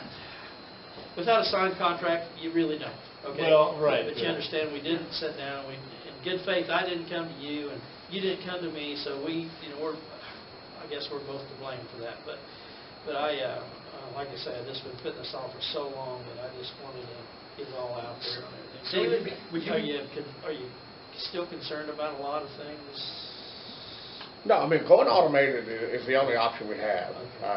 I would love to keep it in the alley, but if that's Okay. not a feasible thing, it's I'll not a try feasible my very thing. best, David, to see if we can keep it in the alley. That would be. I think it would cause less headaches and I do.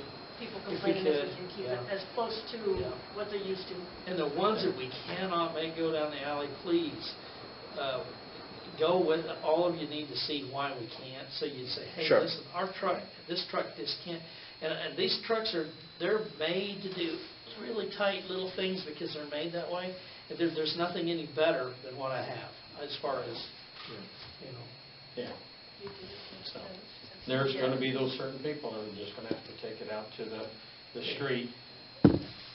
You mean I have to keep doing that? Yep, on Parkway Drive. Okay, well, thank you, Gary. Anything else? We appreciate your time. Thank you. Thank My you. guys will be up here tomorrow. We're going to do the trash again, and like I say, I appreciate you handling that situation. Thank all you folks for listening, and I'm glad that you want to work with us, and I'm certainly want to work with you guys. Okay, thanks. Okay, Thank thanks, you. Gary. Yeah. Okay, Gary, Yeah. are you just going to experiment on the regular trash days or throughout the week? Let me talk to Billy about that. It's probably just going to be on the trash days because we have 3 drivers coming up, Billy and the other 2 guys, and so probably just on the trash days to begin with. Okay, because Yeah. I can put something on the Facebook page, and I'll talk to JR, Okay. obviously, but I can Yeah. try and get it out so the residents... Okay. It won't be tomorrow, Perfect. and it won't be Saturday, but I'm going to guess that we're probably going to have a couple of those trucks, and you'll see them sitting out there. Okay?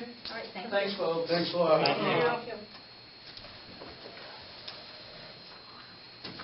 Well, shall we go back and just finish the discussion on where we owe him some money even though we didn't get a I contract? agree with Caleb. Yeah, that We was owe him the plan. money. We agreed to it. That's what was in the contract, We need to and pay it's, like he said, it was partially his fault, partially our fault that we did not That's get irrelevant. it done. Yeah. We'll get down to it. If that was in the contract, 2% for over those years, so we need to get him caught up.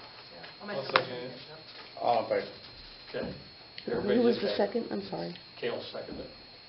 Okay, then we have to have a motion starting July 1st that we would go to the 1656, because that would be the 2% again until we go automated, and then it might jump up to 17, but So what are we actually charging customers?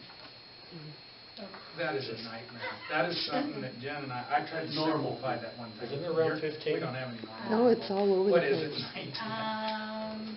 It's like 11, gosh, I don't have it in front of me, so I don't want to say wrong, but for residents, like 11 something for single, and then like 12 something. But honestly, the simplification that tried to happen, oof. So I think we're going to try and then figure out how to really simplify the trash rates, but it's probably going to be pretty easy if this happens. Yeah, That's there's crazy. a single dwelling, there's a family, and then there's business, and then there's added cans dollars per can. It's a nightmare we've been wanting to clear up for some time. And that's where we It go. needs to get put in proportion to this and follow this is the bottom line of what we need to do. Just do it This will right, probably yeah. be our model for how to fix that. Well, what happens there is the little old lady that only drops 2 Walmart bags in there said, he's paying too much. But you know what? It's a service.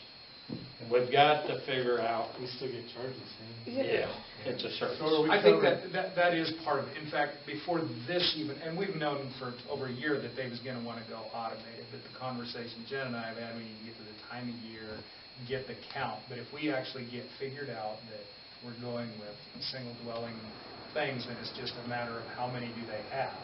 And then the 6-yard or especially places like the businesses, will probably utilize that as how we're going to account for how Billy does it and just transfer that to the billing so it's in direct proportion to it. So are we covering all of our expenses? No, we know right now we're behind. We need to raise the trash rate. However, we've been reluctant to suggest that because we need to get through the trash rates first and get them squared away to be able to figure out what the figure is and not be changing rates twice in 1 year. You know what I mean? Because currently, we need to do this within this year because it's its own fund, and we're going to come up short. We have to get this completed within, the next 6 months, not within the next 2 to 3 months, to be able to raise it enough to do whatever we have to do. Well, hopefully he'll come back in 2-3 weeks or even a month and give us a pretty good feel on where we're Give him the month of July to get a feel on it. Hopefully he can, yeah. So, okay, we okayed the $3,200 to catch him up. Okay, do I have a motion to move to paying him $1,656 until further contract? Okay, moved by Larry, second by Cale, all in favor? Correct. Okay, so that moves us up till we find out on the automation, and then we go forward from there. And there will be headaches, but we'll get through it. Okay, before we go to old business, do we want to discuss Justin Colwell there? Or do everybody want to think about it? Thanks, guys. Thanks. I'd like to think about it a little Okay. bit, kind of go over it where I didn't have the information from. Okay, everybody's got this, everybody still have the information? One of the concerns I've got is what happens with the sewer, the water, and the electrical if you're doing one at a time? It's a complete nightmare, and I apologize. I was just having a conversation outside that I come in and to run one line at a time. You have to build the infrastructure, electric, sewer, and water to accommodate that growth in one shot. And the cost is exponentially higher to do it one at a It goes time. out of control. That's why I asked him if he would do 3 at a time, because that makes a little bit more sense. If you could group them in threes and potentially, 3, one 9, at a time. 12, and do it that way, but the ex-like don't have the money for that. Unimaginable. And, I don't know, there's just too many ifs. I don't know if it's feasible to have any less than 8 to 12 of them up there anyway. Well, I just was a little, we're going to do what we need to appease the city, but then if our business goes this way, then we will. And then they're permanent until we unhook them from the ground and then they're movable. And I'm like, I just think we need to have teeth in what we want done, the longevity of it. Right, and that'll be a condition on the deed. I guess I could have spoken and told him that, but there will be requirements, and if they fail to meet or continue to adhere to those requirements, it will revert to the city. Just like this property we sold out there behind all that property, if they didn't have a building going up within a year, then it came back to us. Well, he said he's going to make $5,000 a year on it, and he's going to charge $150 a night, so that's 42 nights a year that would be occupied. So if you only rent that thing 42 nights a year, you're behind already. Well, that's not very many nights. I mean, I just... I don't know. Right. I mean, obviously you're going to have utilities, taxes, and that kind of stuff, so you're going to have expenses, But I think most of our B&Bs in town rent their places way more than 42 nights a year. Oh, yeah. So, they're full most of the time. Maybe not all the way through the week, but almost every weekend they're full.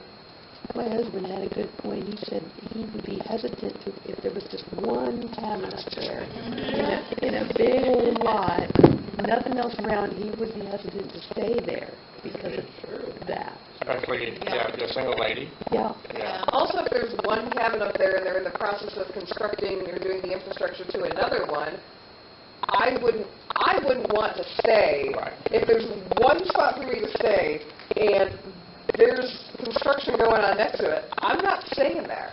I mean, I guess the city could say, we said 3 at once. The city could counteroffer, 3 at once is I the... think we have to.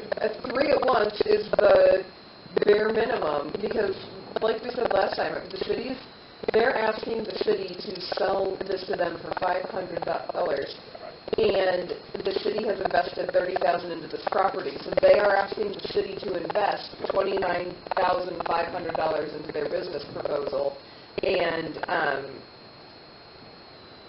I think it needs. I think we want to do what we want. Business of it is not. Well, I agree with you that maybe if they're thinking they can fit 12 to 15 in there, they need to be putting in six or 7 of them at one time. And so it does look like plumbing and electrical and oh yeah, road down. Yeah, otherwise. Because once you asphalt it, then how are you going to do all that? Yeah, you can dig it up every time. well, I'm sure probably they'd run their sewer down the back side of them, so all it's going to be asphalted out in the front part. But still, if they're bringing in contractors to do any of the work, those contractors would rather come in and do half a dozen of them as to do one. And it's going to be a lot cheaper to do 6 of them at one time once they're there. They talk like you think they're going to use their own people. Yeah. That's once the buildings are there. The building is there. Look at some of the properties he has now. And I think he's going to chase that out and make it nice and be down for $5,000. This is fabulous. What's the house across the street from me? Which we're going to discuss. There you go. Perfect segue. As we transition into property. Yes. Okay, everybody think about it. I thought about it. I know it. You're freezing? Oh. And she's got a jacket, I know. I'm like, it's glorious. Yeah, I just I'm a winter gal. I guess on new business, I should mention that Larry, Amanda, and I met with Ray Wright. Ray took a lot of pictures on everything and stuff and looked at everything.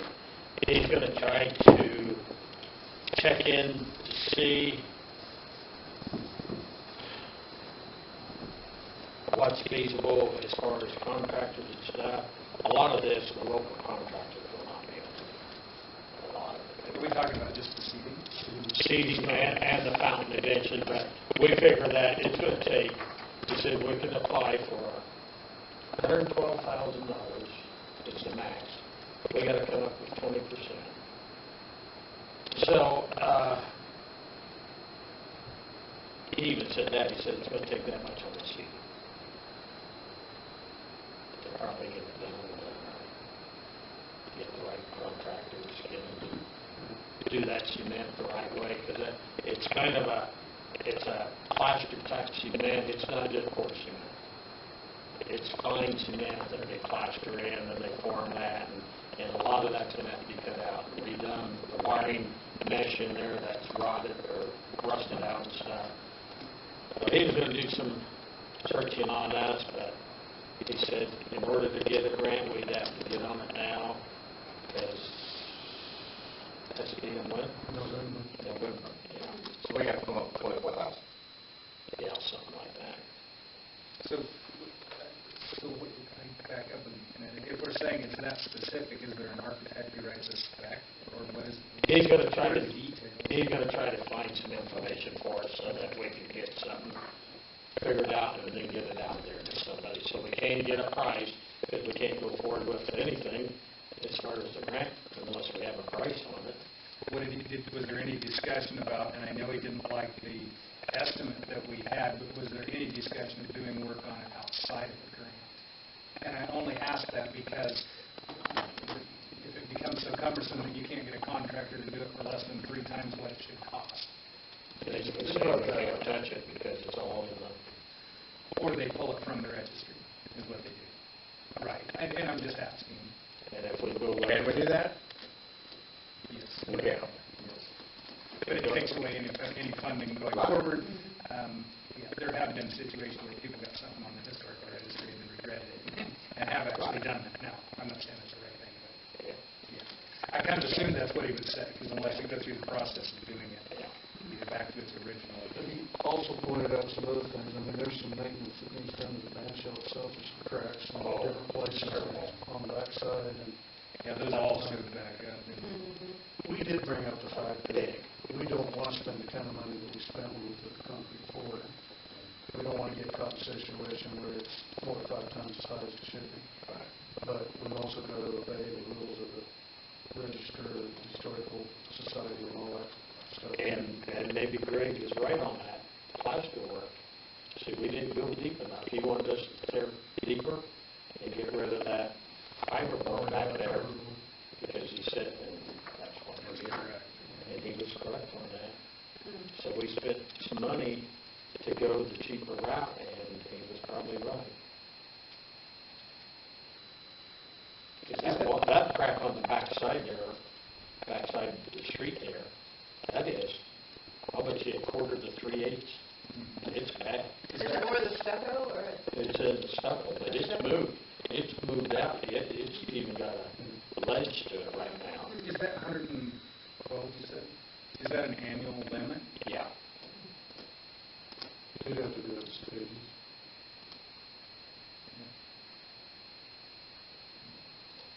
And he kind of wanted to, he thought, well, do we do the seeding in stages? I don't want to do that.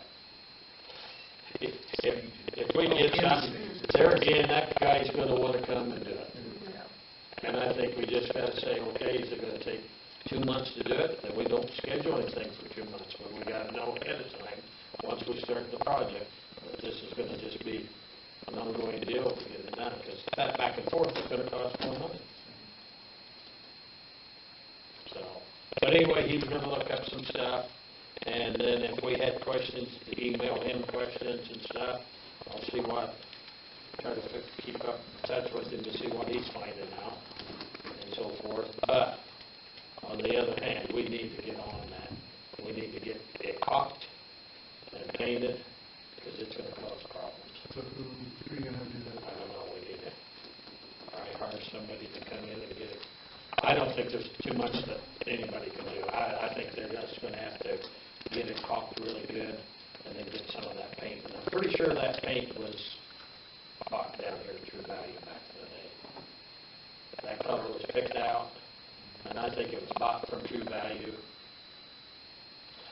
Hopefully it won't look too bad to just feather it in with a brush, but we got to get those cracks. And Somebody in mind for doing that. there's cracks up high too on the front side. You can see them. But boy, when we walked around on the back side, I about fell over us. Those up front, it didn't bother me near as bad as that back ones. So, yeah, we need to get on it. Okay. Move on to old business, property cleanup. Do you want to go first? Okay. We have received confirmation that the property at 118 West Webster had the condemnation notice signed for by the owner. The one for 417 East Jackson. You just said Webster, that's Emerson. Oh, shoot, Emerson. Yeah, sorry. Sorry, Emerson. 118 West Emerson has been signed for by the owner. 417 East Jackson. Do I have that one right? Yes. Okay. They have made 2 delivery attempts each time leaving a notice.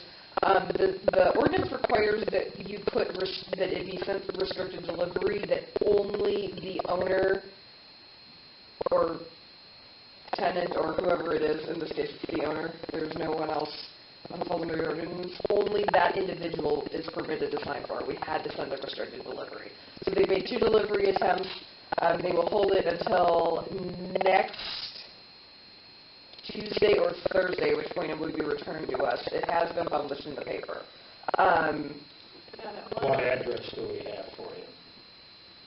We have in, I think, Modoc.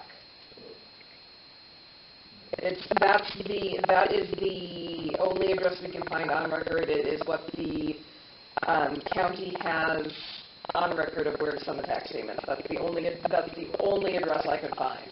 The one on Jackson, there was someone on that roof there, like, yesterday. They were, like, putting a tarp or something over. Yeah. I'm sorry. And I'm like, that's not a roof. I don't know what they were all doing, but. A year or so. Was it the owner? Do you know who I don't know who the owner is. There was like a It's utility. McCoy. It was like a utility. It's who? McCoy. Ted Yeah. McCoy. It was like a yellow and white, utility truck type things that have. Oh, Betty snuck into town and did that. But a year and a half ago, he was in Scott City. But I don't know the address. That's where I heard he was at. So I thought maybe he already got the letter and he was trying to do something. We don't have, he has not signed for it. He knows they have tried to serve the letter. Oh, yeah. That's probably what it was. His mom still lives here, so if she gets the paper and she saw the publication, she's honestly remember that name. I think she moved. Did she? Yeah. I can get a copy of the sheriff, and if anybody sees him around town, I don't know who he is, but if anybody sees him around town, I will get a copy of the resolution of the sheriff, and we will have him served ASAP if he is back in town. The Tommy Paulson property, we sent one letter. It never got delivered. It never got returned to my office. I have no idea what happened to it. We had a tracking number, and it said it was in transit, and it just was not. We sent another letter. There was a delivery attempt made. It was going to be forwarded because that was no longer the correct address. They didn't tell us what the correct address was. It just said it was being forwarded.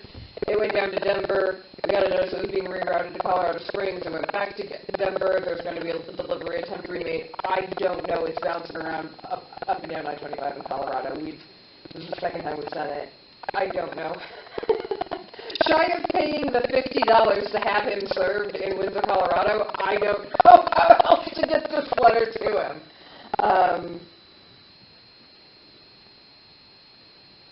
And I can't verify, sir. I can't start a property cleanup proceeding until I know that they've been served. We have to give them either 10 days to request a hearing in front of the council or 15 days to get the property cleaned up. That one likely is switching hands. Okay.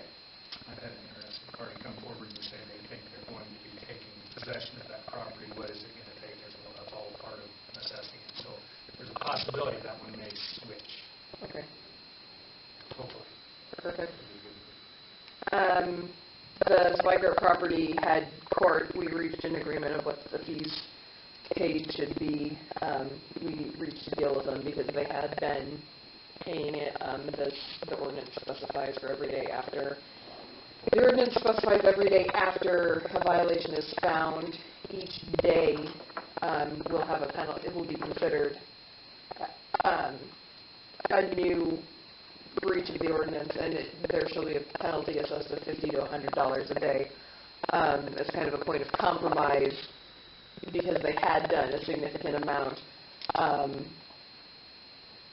While we were doing this as a point of compromise, I offered them they could either pay the court costs, and get the house painted by July 15th, and I would not ask the court to impose a penalty, or they could pay the court costs and a $100 penalty and get the house painted by August 15th. They elected to pay the $100 and have until August 15th to paint the house. So, J.R., I would just ask you if you will go by the house on August 16th and make sure that I can send you an email as we get closer to that. But that's what that's where we're at on that one. Those are the only ones that I have on my radar.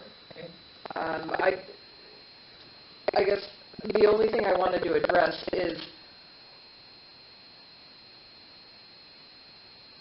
every once in a while, this morning, this afternoon, sometime when I was driving by the property, Kelly Lampy's property on the auto shop, on Quincy, there were two vehicles that were being worked on without any body panel. I mean, it was basically the interior with a motor, and then another one that had the back of the truck with no bed in it.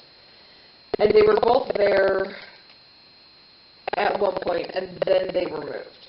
And so I guess my question is, are they supposed to be there at all? It was in the street. It was in the street. I mean, I guess here's the other question, is that there is frequently work being done in the street, which I believe is an issue. And I think we need to... Safety, use of city property for business. I mean, it's not part of the ordinance. And I don't know, if his shop is that stuff full of crap that he can't put it in the garage door and tear it apart, whatever, and they get rid of it, I don't know why.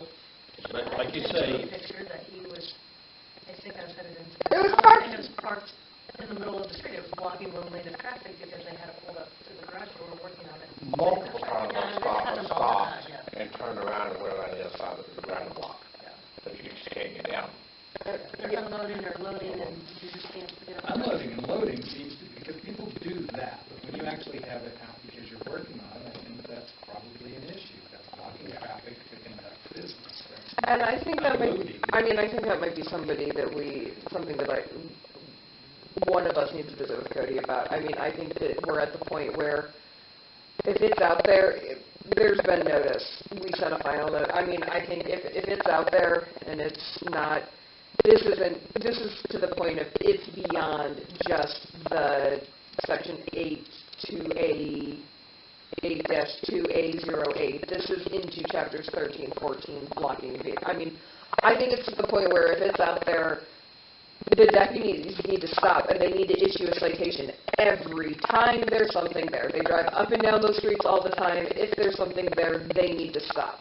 I mean, there's no point in me sending a letter or doing anything if we're not gonna follow through. If we see it, we have to call dispatch and say, Right. this is going on. This is going on. Get someone over there. I mean, and when they're driving around. you gotta let Cody know.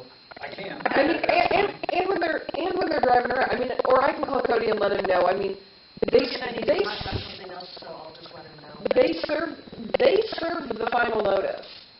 So I mean, as far as they are aware that we gave a final notice. And I mean, you see them driving up and down the city streets. If they are driving down that street and they see it, they need to enforce that. I mean, every time they need to stop and issue a citation. And I'll tell you We'll what. let Amanda let him know tomorrow.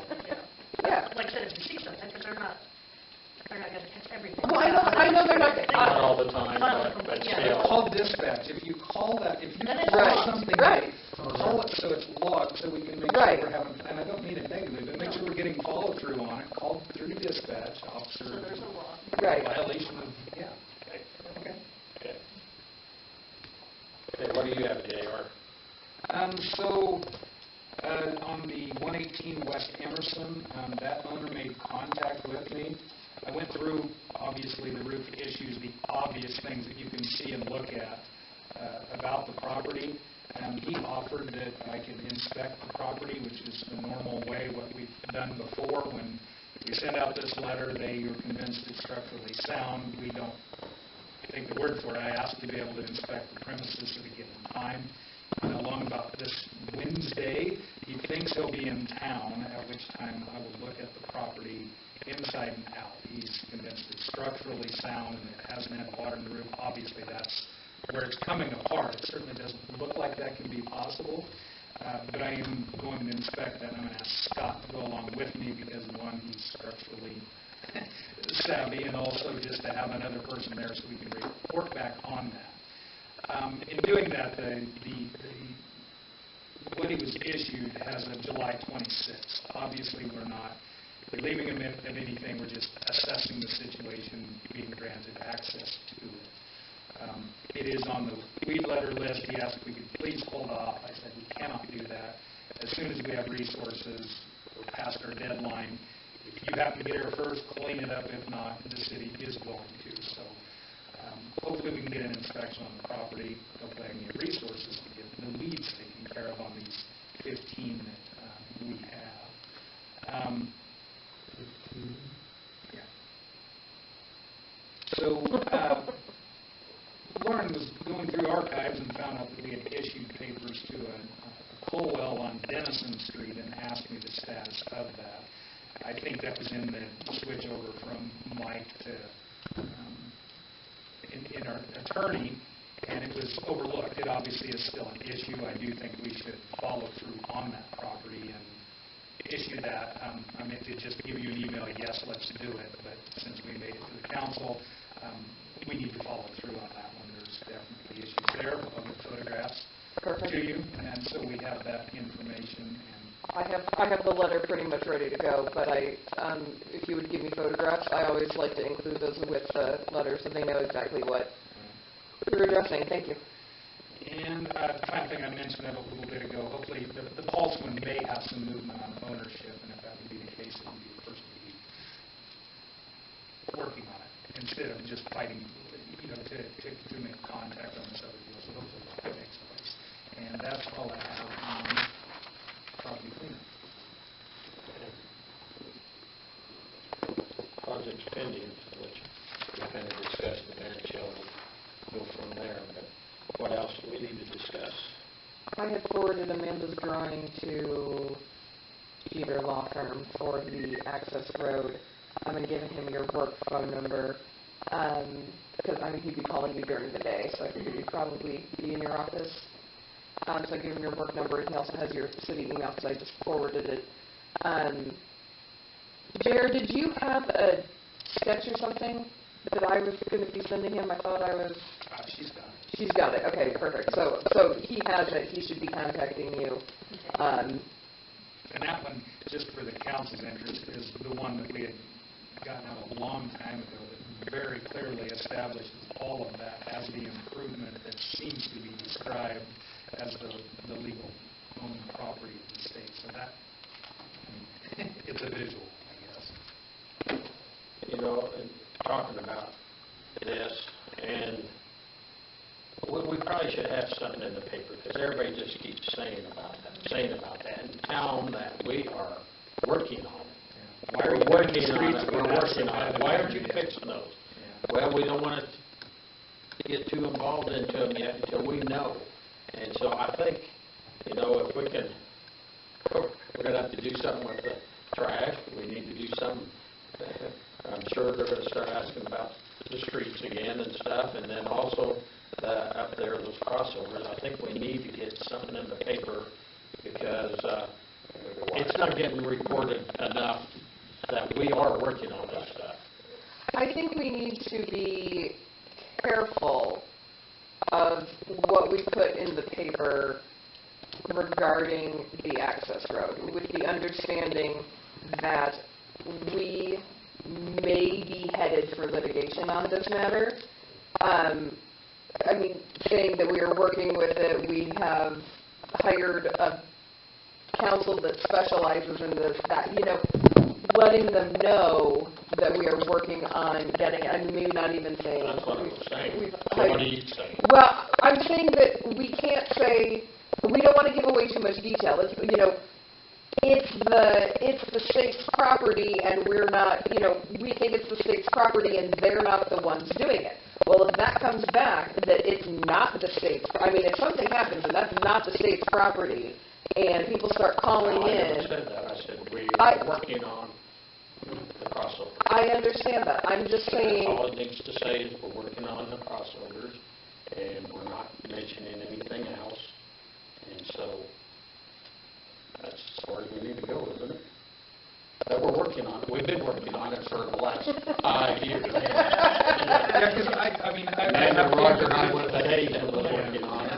The volume of individual conversations about them is like, no, that is the state's property. That is my stance, but I don't know that we should be putting that. Well, I agree with that, and most people know that, too.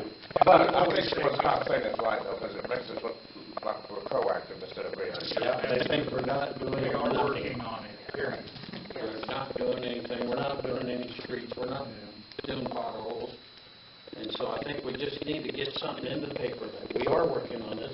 I had a guy stop me today, and he was nice about it.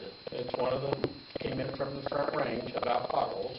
I said, well, we're doing 13 streets, we're spending 1.2 million or whatever, redoing streets and stuff, that's as far as that's going, we're going to fill all the potholes that we can. But, you know, he was just, and I said, we're doing electrical upgrades, this is all going to happen in July, so then there's going to be people saying, why'd you pick July? Well, we can't pick when the contractors are coming. And get everything, including the fair, done at the exact same time. Yeah. Did you block off College Street again? What's Did you that? block that off? College Street at fair time? Yeah, right here, so. We won't do any work on it, we'll just block it. Yeah. Let your volunteers in the middle of it, get your nice teas, just sit out there and have your detour signs, you know. But it is good that, or I think so, like you said, so people know. Yeah. They're That aware. we We are still are- working on these yes, projects. yes. Anything else we need to? Okay. I guess we need to give them these projects, they need to say, we are working on it. But it takes money and time and everything's, Slower than. and yeah, it just doesn't happen with the blink of an eye. It's historic society approval. Yeah. Anything else on project pending? Street project, what do you know? Well, the concrete contractor that was supposed to be here in June, I did not get notified of this, but now I just found out today by calling McCormick, the engineer in Minnetonka, Miller and Associates, but they have not informed me. Brian & Brian is the concrete contractor that's going to start the 21st of this month, is now starting the 21st of next month, so we'll be right through Miller Fair. They just had scheduling changes, whatever the case may be. So they're still well within their contract amount. It's just a matter of shift. It's construction. It's never going to. Well, they need to have quite a bit of that done before the paving gets started. Absolutely. And that's where, you know, the fortunate thing is we make jokes about College Street, but it's going to be a little messy around town, but it should have no real effect on. As July 21st, Brad works better on account of harvest. Yeah, exactly. So it is what it is. That's, you know, when they'll be here, and that's all I have to report on the streets.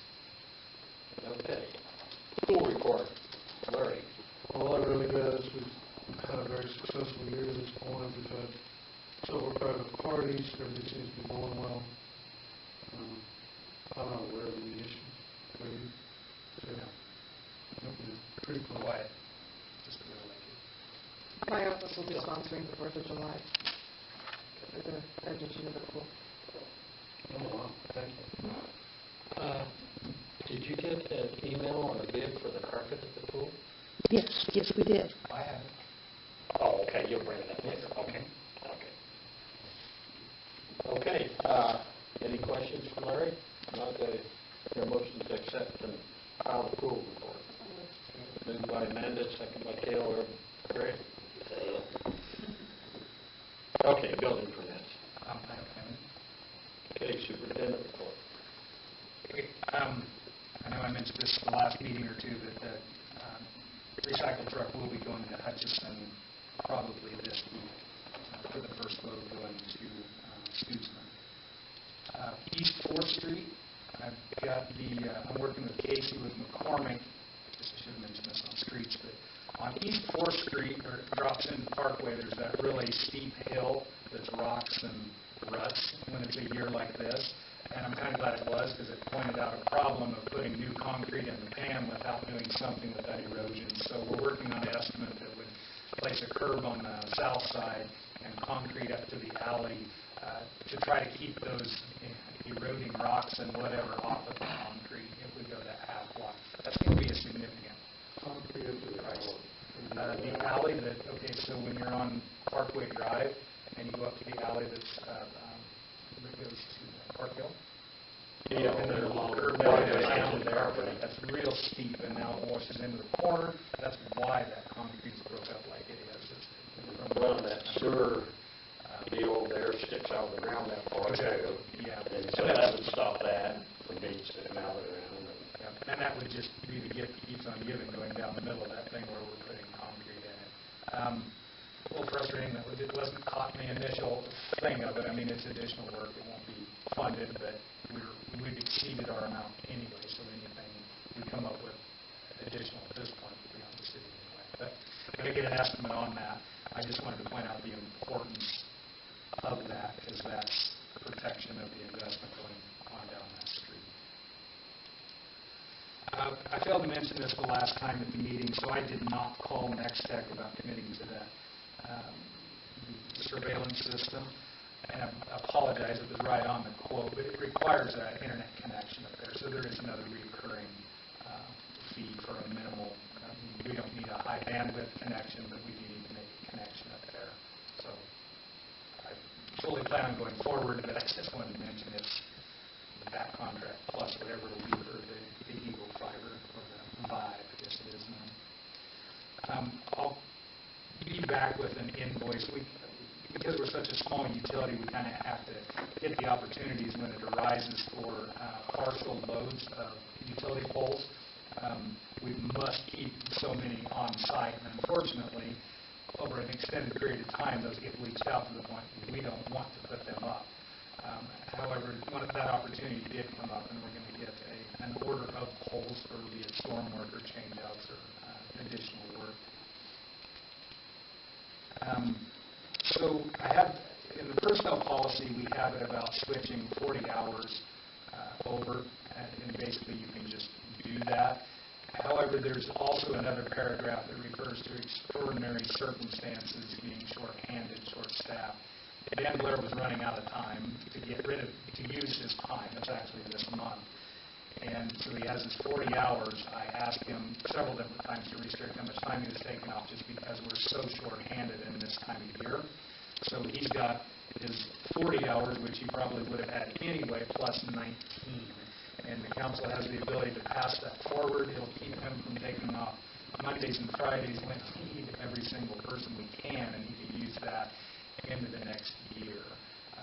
Again, I have actually asked him not to burn those days just because if he wants or needs them, that's one thing. But I would like to transfer 59 hours for Dan. I have the ability to, if he may use a few of those between now and his anniversary. Okay with that. Okay, thank you. The outdoor carpet estimate, this will not be the same one that Lila had because the deadline on the pricing was the 28th. That's today. So he reissued a price for the carpet to be placed on that east no man's land area of the pool, and the price is $4,941.86. Wasn't positive on the delivery or installation. I know we're at that regional meet. We do have access as there is. One, I would suggest we do this, and second, I'd like to talk to him about whether we do it this year. That's 1 year of installation where we only have it down for 4 weeks of use, where we have access. So I don't know if it's not something we would order and put in next spring. Will it be permanent? No. It won't stay down? Well, it will up until it degrades. I mean, you could probably pick it up annually, but we could pick it up every year if we wanted to, which would make it last a lot longer, just put stakes in it to keep it from blowing. I guess if it's worth it. There wouldn't be nothing to permanently put it down to, other than put stakes in it. Yeah, just stick it down. Yeah, just stake it down. Are you talking covering the whole area? Mm-hmm. Yeah, you want to be able to. That's a lot of money. It is, absolutely. And if you pay that, will he honor that price if he didn't put it in until next year? We probably have to order the carpet now, and the labor later, and then the labor will be higher next year probably. Yeah. Because that would be good. And And that was just a thought I had, because it got this to me the late day. It's like, wait a minute, if we don't have the carpet till mid-August, it makes no sense to put it down this year. If we can't meet these meets, which is July 9, 10, I don't know why we would put it down this year other than commit to buying the carpet. That carpet is all made out of oil products, so that's why it'll keep going up. And on this, his labor to install it is $200. It's not like it's not a huge, this is the carpet. If we can get the carpet at that price and decide whether to install it, that would seem to be the right thing to do. The question is, like Larry points out, that's a lot of money. But How big is that spot now? Oh, what is it, 12 by 100 and, I would guess it at 160, because it would be about the depth of a lot. Yeah, he didn't put down, no, he put down a quantity of 214, if that helps you out on the carpet, whatever that would be. Huh? Squares? Oh, yeah. Is that a one-piece deal? No. Well, I guess if it's 12 foot wide, it could be one piece, but nobody's going to be able to pick that up.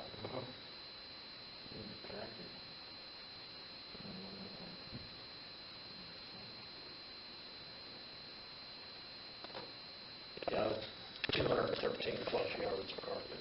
So, yeah, you've got 240, so that's a pretty hard.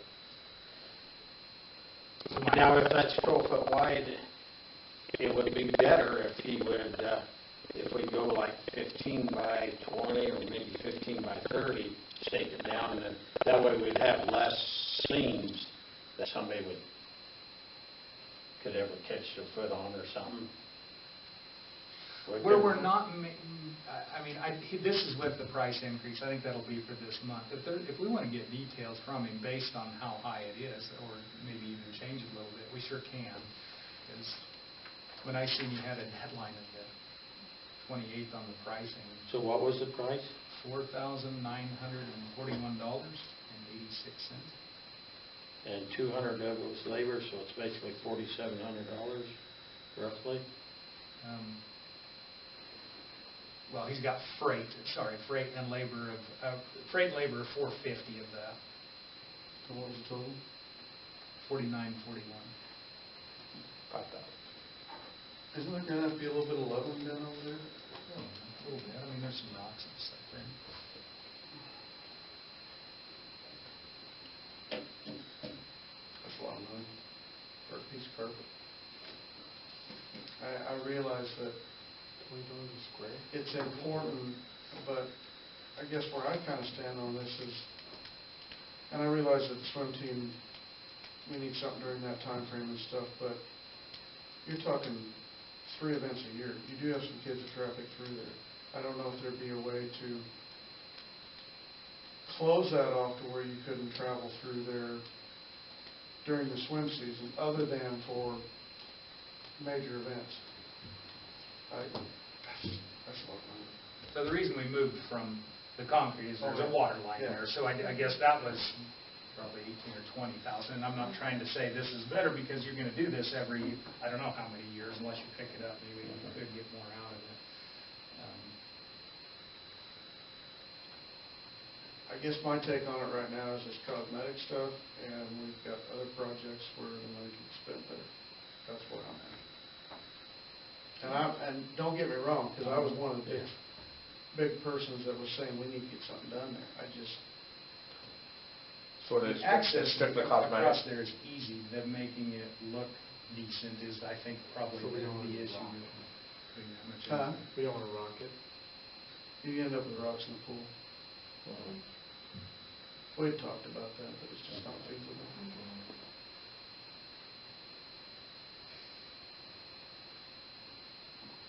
Maybe put asphalt in.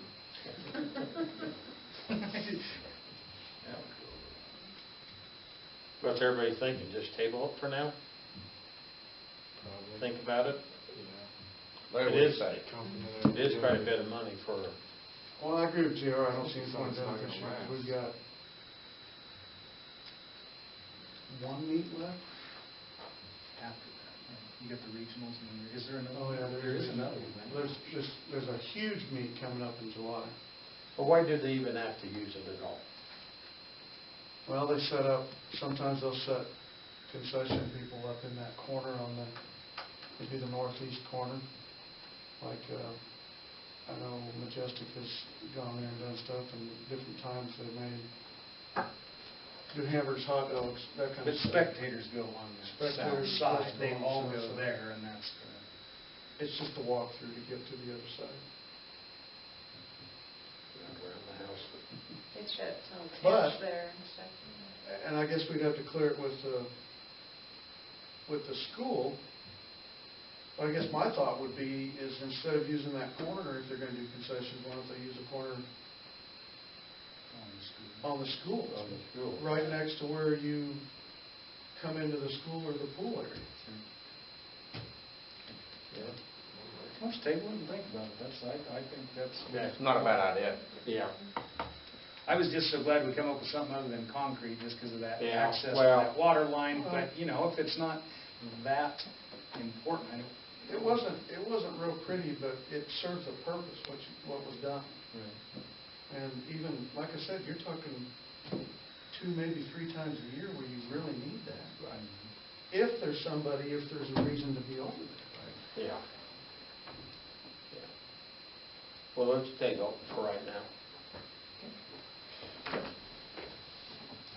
The pool paint, I mentioned this quite a bit earlier on. I only made contact with the last one today. We should have estimates midweek. I'm hoping to get a contract in place for the pool painting this fall instead of trying to get it in place this fall. So hopefully at the next meeting we can be considering. I'm glad you mentioned that. What about the cracks in the pool? In the floor? They're natural, they're going to happen. They get Okay. dealt with when they... Okay. Yep, that was, I mean, we actually had, you know, some showing up from the very first time, Yeah. very small, Yeah. and they were observed and said that was a That's natural. normal. Okay. To a given size. I mean, of course, that's the time they get assessed, if we run into something at that time. But we didn't see anything that was excessive in the spring cleanup. Weed letters that were issued, those are all due. We are absolutely good to go to mow them. We just don't have anybody to mow them. We'll get to them. We are going to get to some of them tomorrow and hopefully stay with them until we can get them completed. And yes, there's plenty more to go on the list. They will be getting listed and lettered as well. I know I've had this conversation with a couple people. I'm going to bring it up just so it doesn't get forgotten. I'm not trying to take anybody's subject, but the golf carts and ATVs on Main Street is just out of control. There are people, and I don't want to make this sound like a complaint, but there are people with the stickers who have had the information, who should know better, using it as a major throughway. And then there is an abundance of people without this sticker on them as well. I've seen underage kids on them. I know Amanda's mentioned this. I've talked to Scott about this. It's something we need to get to law enforcement. It just looks like something that's just waiting for a I did call bad Cody, and situation. then You did, good. he texted me, because he had to leave to get to another meeting, he said, can we discuss that tomorrow? So I was Okay. going to touch base with him, I said, Very I good. mean, I see people flying down my street, they don't even look at the intersection, then they slow down, and Right. it's just a lot of, There's a little free-for-all to it, it seems like. and running stop signs, it's Yeah. like, you don't run stop signs in cars, why do you think on a golf cart it's okay to run it? I mean, it's just, and I briefly discussed it with Cody and told him I was going to bring it up, but he had to leave, and so I'll bring it up again. And I think he kind of realizes that they were going to start cracking down on ones that aren't stickered, because if they're not stickered, then they have to have the insurance, they have to have the sticker, they have to, you know, they get kind of the rules of what you can and can't do, and start cracking down on that. And The ones that get on Main Street, that going up Main Street and cross it, but you can't go up. And I told JR, maybe we need to get word out to everybody that this is something, you know, this is something we allow to happen, that not every city does, and if we're going to, like, the abuse of this privilege keeps continuing, maybe we say it either stops or nobody gets to do it. We just completely do away with, you know, I mean, I don't know how you get word out to get people that... I know. But what did they say, 30% of the people get the newspaper? Yeah, and I don't know how you get word out to get the, other than starting... Who's running the stop signs? I've seen 2 of them. One this morning and one last week. One was a UTV in front of True Value. I was on my way to work because Jen saw it too, because she was at the stop sign. I was coming up Main Street. They were parked in front of True Value. They backed out, ran the stop sign right here and came up Benton, and then there was a golf cart this morning that was parked in front of True Value on Main Street. Ran the stop sign, turned and went up Benton. I saw one Saturday. They didn't run the stop sign, but they went down like 3 blocks of Washington Street. Yeah, it was a former city employee. I just don't know if they. Some of them know what the rules are, and they're just breaking the. Some of them I don't know that they do. Well, maybe we need to take the rules, the important ones like that, and condense it down, and when they come in to renew, hand it to them as a reminder of what the rules are. I wouldn't. I would assume we would have a recourse where we could revoke somebody's permit for doing that. I mean, they apply for it. If they abuse it, obviously, we should be able to revoke it. There's so many that don't even. And when my mom gets her city bill, I've read it before, and they have little blurbs on there and saying, this is the month you need to come in to City Hall and do this, or reminder, no, like golf carts on, or UTVs on Main Street, they may read them, but And may maybe not. I mean, if putting something in with all the utility bills once going, these are, if we consolidate something down. We could do that. That's a lot of work. That's a lot of extra work to stuff the envelopes and fold those notices. Putting it on the bills is not. That's not time consuming. We could do that. We could send notices out to the golf court people that we know about. But there's so many that don't even have stickers. That is the problem. If you hear from. But this just goes out to everybody that has utilities, I mean, it's just on and no. What do you want it to say? Because she couldn't do it obviously this month, but she could do it next month. What would you like it to say? Well, you could put on there, the bottom there, that if you have a golf cart or a four-wheeler of some kind, you cannot just, or you need to come to the city office and get it permitted and show proof of insurance. I can after I talk to Cody tomorrow. If he's got any other ideas, She's limited on the space of what she can put on there, but where law enforcement's going to be the one enforcing it, maybe he might have a suggestion as to how to word it too. I can double check and just see what he thinks too. We can do that. I don't know if it'll do any good, but I was reading it. I think people just need to be cited. Yeah. Well, So I think pulling a few people over and giving them warnings that would start, It's like in red print or something, or a different colored print. I don't think we can do that. Well, yeah, but it was just a highlight of just their little thing saying. Okay. So you've already talked to him? I've already talked to Cody, and I told him I was going to bring it up tonight, and he had to leave for another meeting, so I'll follow up with him. Okay. The next item I have is on the Keller Pond, the maintenance proposals. I've talked to 3 different people. We advertised for it. We put it out there. Didn't get any responses. Brock did give me a proposal for the price to do that on an annual basis. And I guess basically what he's saying is $6,000 a year to do everything except chemical spraying on it. Of course, with limitations based on, a large storm or some unforeseeable thing. That would be the difference.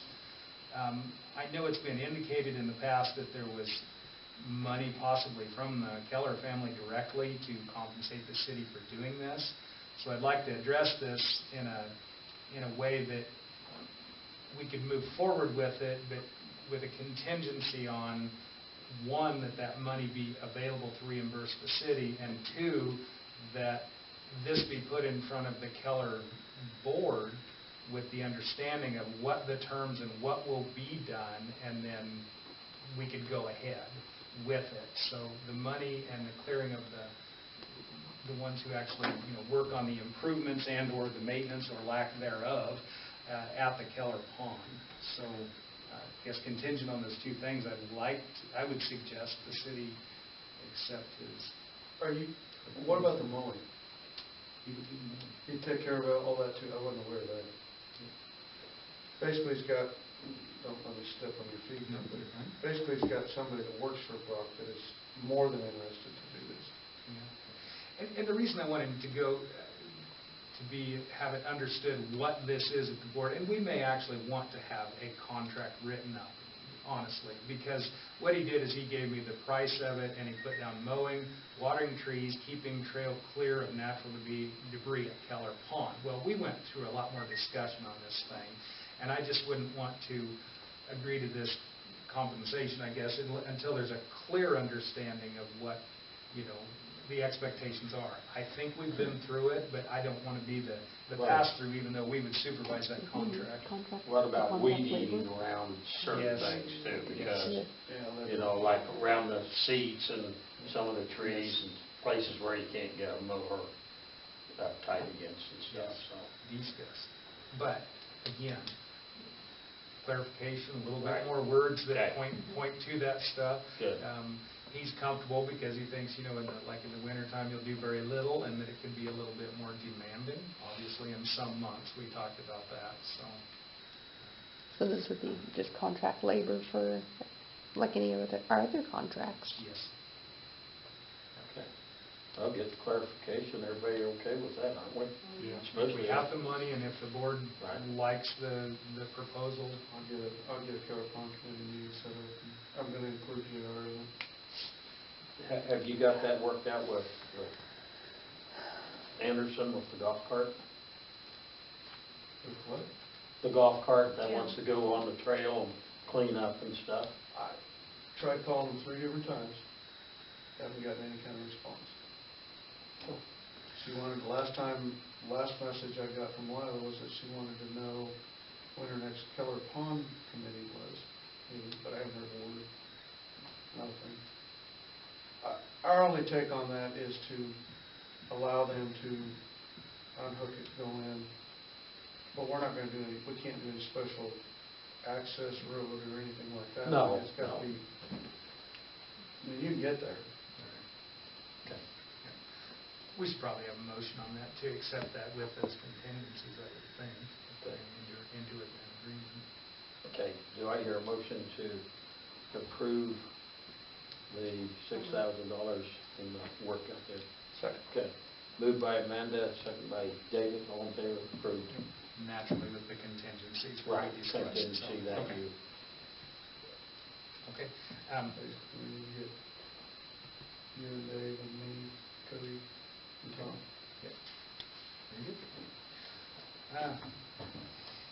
Well, I have a lot more, but I think I'll skip it.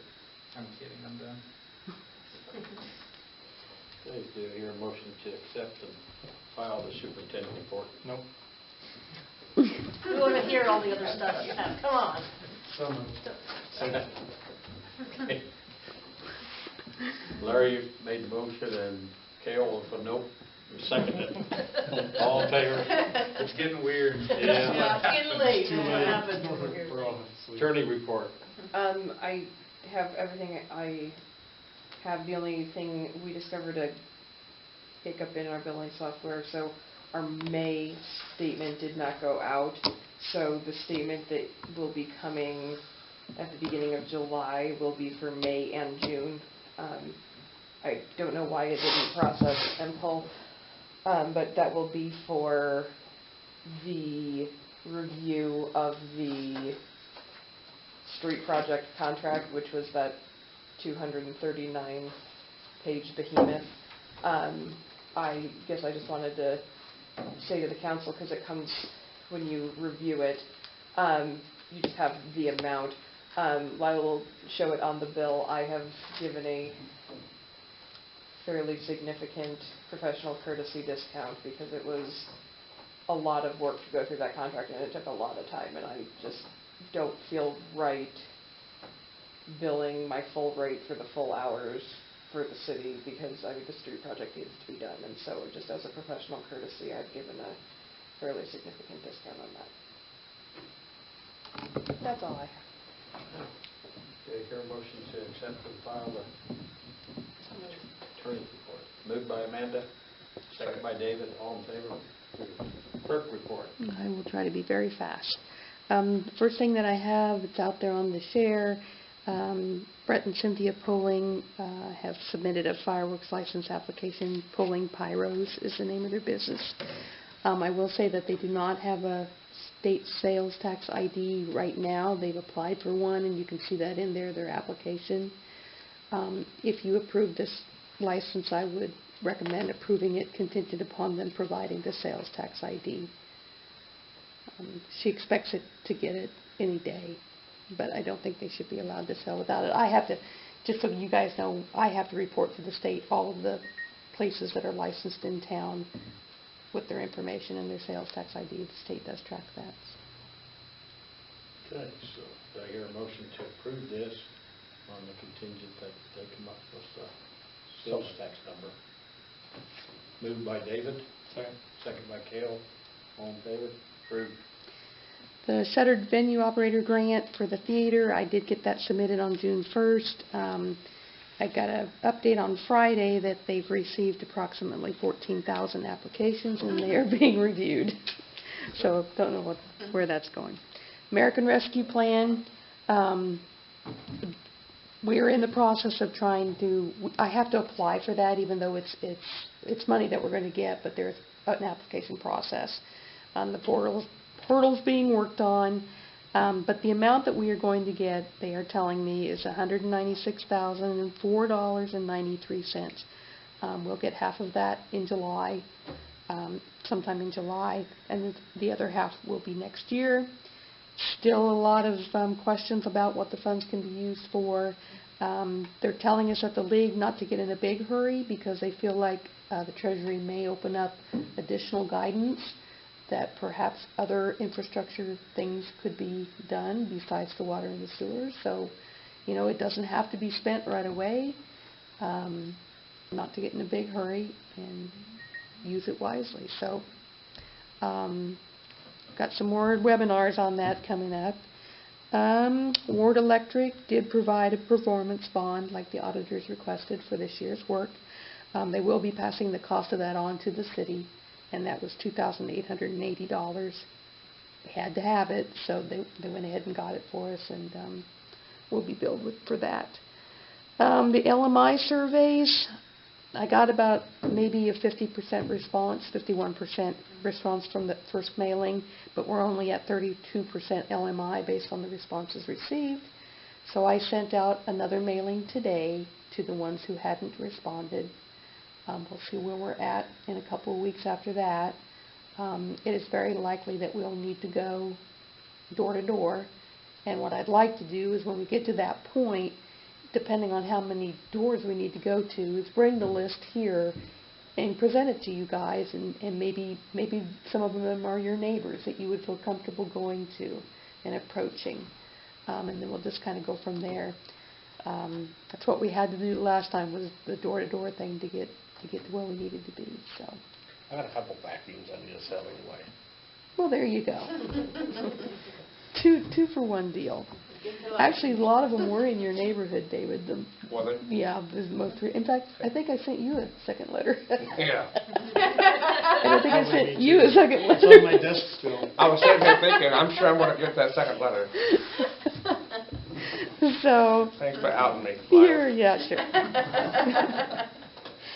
And then the Cherry Creek brochures that Helen was talking about, we did get the bill for that. I was very surprised that she said she was going to get them because they told me they wouldn't ship until it was paid. But I would like to request an out-of-cycle payment so that we can get them a check issued for those publications. So that was $1,149.31. And I hear a motion. Moved by Cale, second by Derek. All in favor? Approved. Got a dog park grant from the Community Foundation Hanson Community Grant for $3,170. I did submit the application for the New Generation Fund. We haven't heard about that one yet, but the award letter is on the share. The award letter got for the America Farmers Grow Communities donation of $2,500. That grant letter is out there on the share as well for you to read. Those are funds that are designated for the band shell. I did ask them today if that could just be put into our band shell fund and saved for, matching funds or something, and they said that was fine. as long as funds are spent for the band shell. So we're good on that. July 4th, you probably are aware, is on a holiday on Sunday, so the city will be closed on Monday, July 5th. And then tomorrow night, our special council meeting tomorrow night for the budget workshop. You should have seen the looks on the face. Should we just when you say, said should we just like power through? Yes, I hope I'm back in time. got them right here, ready to go. On that note, If I could have 3 council members sign the request for the special meeting, and then if the mayor can sign that. I'm leaving at 6:30 in the morning, I'll come back. As far as the budget workshop goes tomorrow, I haven't gotten any input from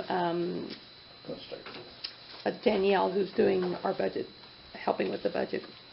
So what the plan is tomorrow is to try to get as much of it completed as we can, and then shoot it off to her, and then she'll do her magic and come up with the mill levy and everything like that. But we may end up having to have another meeting before the next council meeting to get it finalized, because I have to notify the county by July 15th. So with that said, if anybody wants a hard copy tonight to take home, what I've put out on the share is the spreadsheet, which is what we use to put the budget together, and that's out there for you to look at. But I feel like hard copy might be easier tomorrow night to go through, rather than trying to go through the pages on the... So they're printed here if you want to grab one tonight and take it and, look it over tomorrow. Memorize it. Yeah. Just if you want to. If you don't want to, that's okay too, but they're there if you want them. And that's all I have. You say that's out on the share? Yes, but it's in a separate folder. Oh, shoot. I'll bet I didn't share that yet. Probably haven't shared the folder. Okay, do I hear a motion to accept and file the clerk report? Moved by Cale, second by Amanda, all in favor? Approved. Okay, council comments. David? I have none. Cale? Nope. Sarah? Nope. Amanda? Sarah? Nope. Larry? Okay, do I hear a motion to adjourn? Amanda? Larry? Everybody else? These are the copies here. I grab one of these first. Copy, Darren. You bet. Foundation.